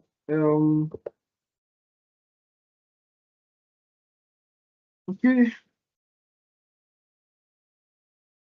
All right, so system outage scenario, we discussed that where the system goes down. We said that where the system goes down, or where you are unable to access anything in your application, you show them a system first before you call an IT. So you need to identify key risks, right? So you need to always think from the part of risk as an IT auditor. What risk can happen if we don't have a backup for this system? In fact, for every system you need to have a backup for it, because what happens when that primary one goes down? Okay, so what should an IT auditor request when you are carrying out the BCP? When you are carrying out the business resilience, your BCP is important, your BI is important, incident response is important, incident response log is important. You also have testing procedures, validate that testing procedures is carried out, the failover simulation, evidence documentation, right? So this will help you to properly assess that business resilience is viable within the organization. Okay, so we always say think risk first. Okay, we always say link controls to business impact. Okay, all right. So for every control you are putting in place, ensure that we are linking them to the business impact. Okay, so if you are saying that you want to put in a disaster recovery, this particular disaster recovery procedure, okay, which is a control. All right, so what business impact will you have? Is it a negative business impact or a positive business impact? Okay, so if I know I don't want to lose any money in my organization, I'll put in place what a second server so that my business will continue to drive revenue. Okay, that's the positive impact. Okay, then I apply exam logic to reward. So for Cisa, this exam logics, they are actually transferable to what? To reward scenarios. Okay, so because most of what you have in the Cisa manual is what you need when you get to reward. Okay, just like what we just mentioned now. Okay, you are reviewing a BCP and then you discover that they are reviewing their and you discover that they are testing they are doing their testing every quarter, and then the business said they should test it every quarter, and then they are doing it every month. Okay, so what then do you do? Okay, so in the real world scenario, you ensure that it's alongside with what the BI actually says. Okay, so you can see now that Cisa is a piece of cake that you can choose. Okay, once you understand the concept, okay, and then you understand how do I now link this concept to the exam scenario? Okay, first of all, understand the concept. What is this concept saying? Okay, so when I do something around business impact analysis, first of all, I need to digest what is the business impact analysis. Okay, then how does it now relate what to the question? All right. So I think that's the end of our class for today. I don't know. Do I have questions from anybody before from the are there questions? Any questions from anybody or comments from anybody before we call it a day?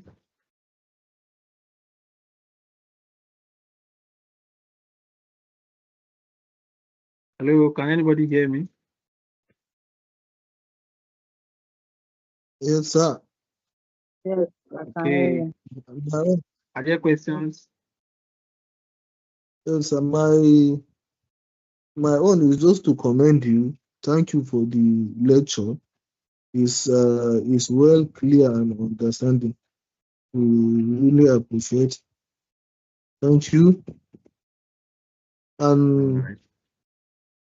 hello, and at the end of your name, I see after Cisa, I see ACA again. Please, what is the meaning of that ACA? Thank you. Okay, so ACA is the Associate Child Accountant. So ACA just means Associate Child Accountant. So it just means I'm a child accountant. So that's what ACA means. From this Child Accountant of Nigeria. Okay. So so one thing I always tell people is that I get this question most time when people say, I have ACA, how do you basically I tell the so I always tell people that it doesn't matter your background. Okay. So IT audit is very interesting. Okay. It's something that once you develop your interest, you can find yourself navigating, and well, you know it, you find it as very, very interesting. Okay, so it doesn't matter your background, either you're coming from the financial part or you are not in the financial part, as long as you understand the concept. Okay, so once you understand what the concept is saying, and then you can interpret it, okay, then you can properly evaluate whatever systems you come across. So regardless of the background, Hello? it's so okay. Hello? Please, your hand is up. What's you? Yes. Okay, Can I go ahead? yeah, you can. Yeah. Okay, good afternoon, and thank you very much for the class. I think it's okay, but I just want to confirm, if you want to write the exam, is there anything that we still need to do, maybe how to prepare and how to register, something that we need to do before we write the exam? Okay. All right. So let me answer that. Rachel, are you on call? Can I go ahead to answer that? Rachel. Oh, she's on call.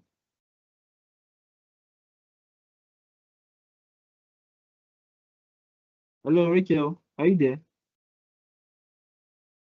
Okay. So, all right. So, what do you need to do aside this to fit for the exam registration? Okay. So, so when you register for the exam, you have a window of 12 months to write the exam. Okay. So let's say you register for the exam today, you have a window of the next 12 months to write the exam. So this is March, right? So you have the next year March to write the exam. Okay. So then what do you need to do to sit and write for the exam aside from this?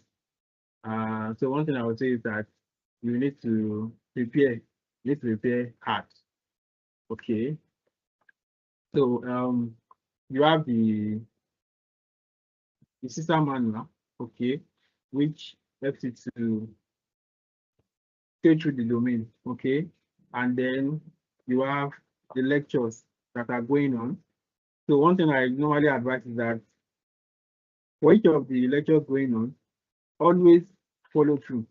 So don't pile up your the system manual is a bit bulky. I'm sure some of us must have seen it. It's a bit bulky.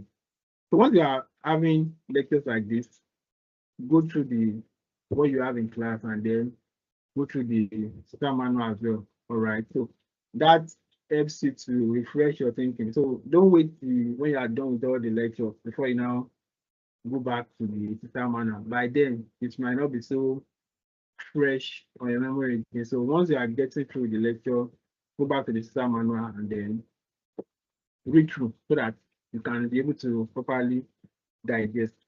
Okay. So one thing I also say that when you are now done with the lecture, all right, I had to say, ensure you write the exam between the next at max 3 to 6 months, because that is when the exam is still there. That's when it's still very fresh with you. Okay. Ensure you write the exam within the next 3 to 6 months. Within the next 3 to 6 months, ensure you read the exam manual at least twice. Okay. Read the exam manual at least twice. First time you read, okay. Second time you read with understanding. They say, okay, oh, from the class, from what I've been taught in class, and from what I know, I think I now understand this concept. Okay. And where you are reading, where you have challenges, you can always get back to the tutors. I believe the admin will share you how to reach out to the tutors. Okay. So you can only get back to where you are when you probably have any concept you come across when you are reading, and then you feel you need some further explanation.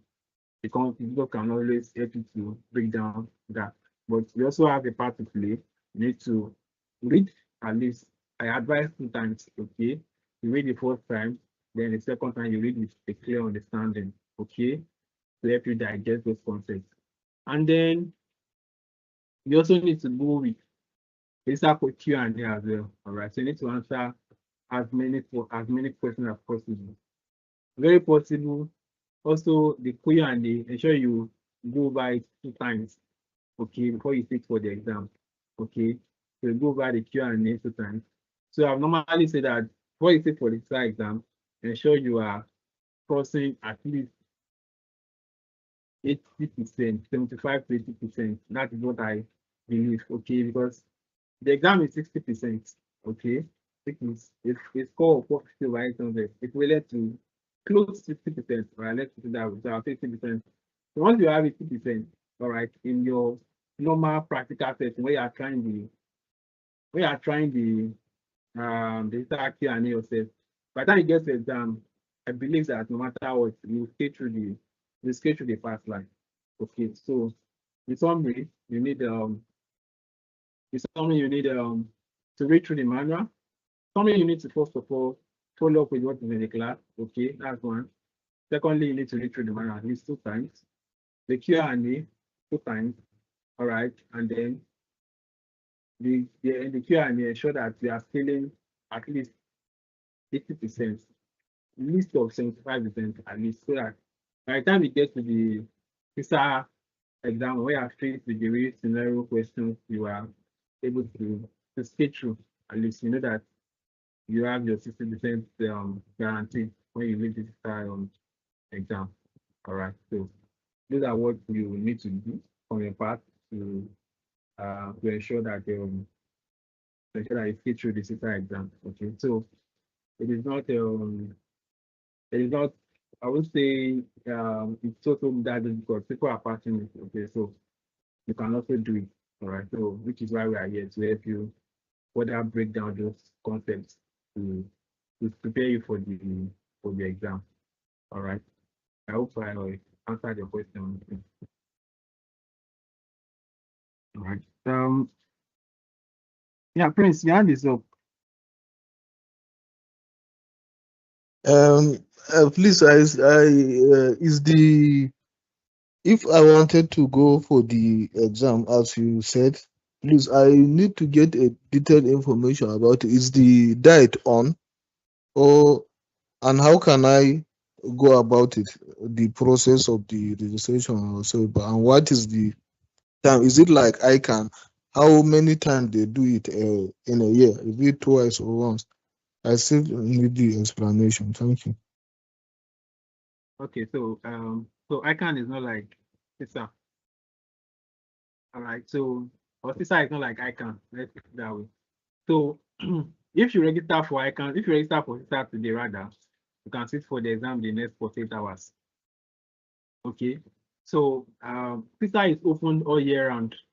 All right, so before we used to have the period of open, but now it's open all year round. So like I mentioned earlier, if you register for the exam today, you have the next 1 year to write the exam. Okay, so if I register for the exam in March, I can decide to write the exam in April. I can decide to write the exam in May, June, July, till the next 1 year when I feel I'm ready to sit for the exam. Okay, all right. So it's not like you can register for the exam today and then register for the exam today and then sit for it in the next 3, 6 or 12 months. So it depends on you. Anytime you want to register for the exam, you can always book on the CISA website, and you can always book on ICAN website and register for the exam. They don't have that. Anytime you are ready to write the exam, you write and you get your result. All right. I hope I answered the question. Thanks.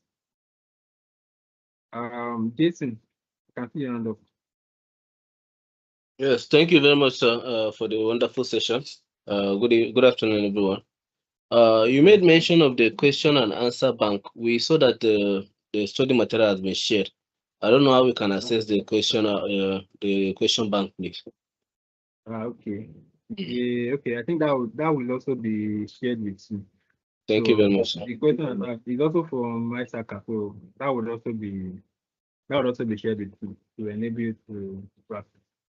Thank you very much. Thank you. And I believe that in the course of the class, we would also treat some of these questions and answer as well to whether I could see how to answer these questions during the exam scenarios. So, any idea about how much the registration will cost?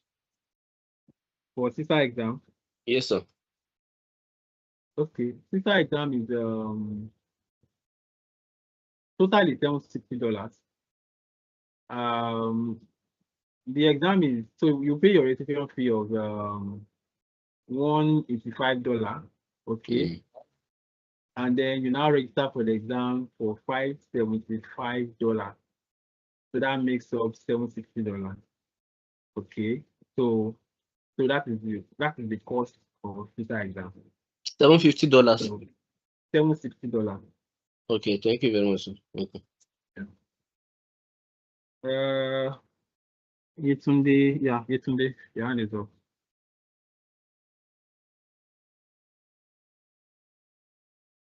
Yeah, hello, Yetunde, you are muted.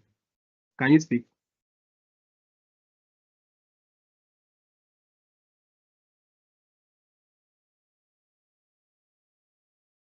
All right. Adeyemi Dolapo Yetunde, your hand is up. You are muted.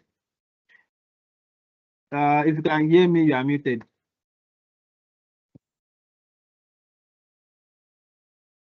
Okay. For I believe.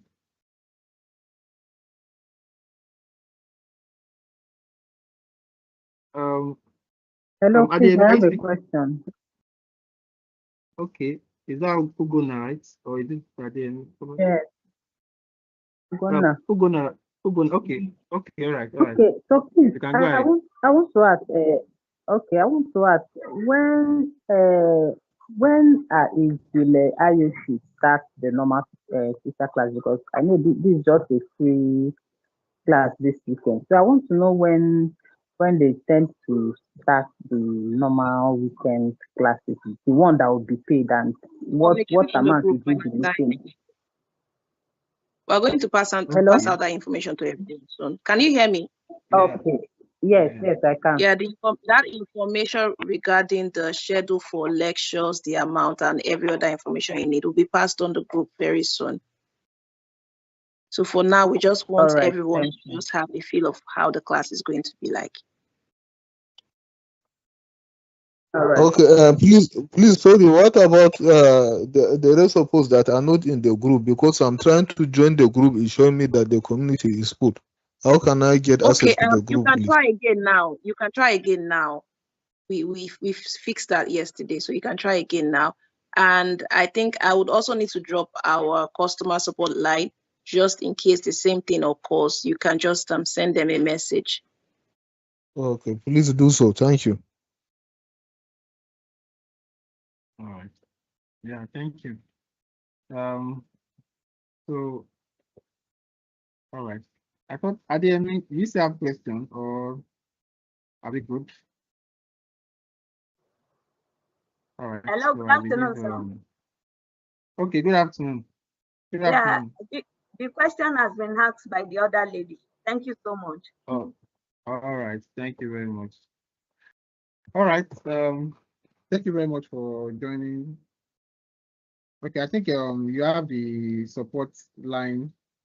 You have the support line phone number on the chat now. You can pick it up from there from the chat. So thank you. So I thank you everyone for joining today's class. Rachel, admin, are there other informations to pass across? I think we are done with the class No, today. that's all. Thank you so much, Mr. Damilola, and thank you all for joining.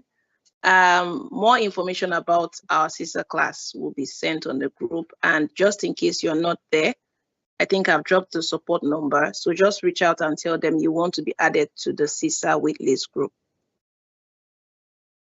So thank you all, and do have a lovely Sunday.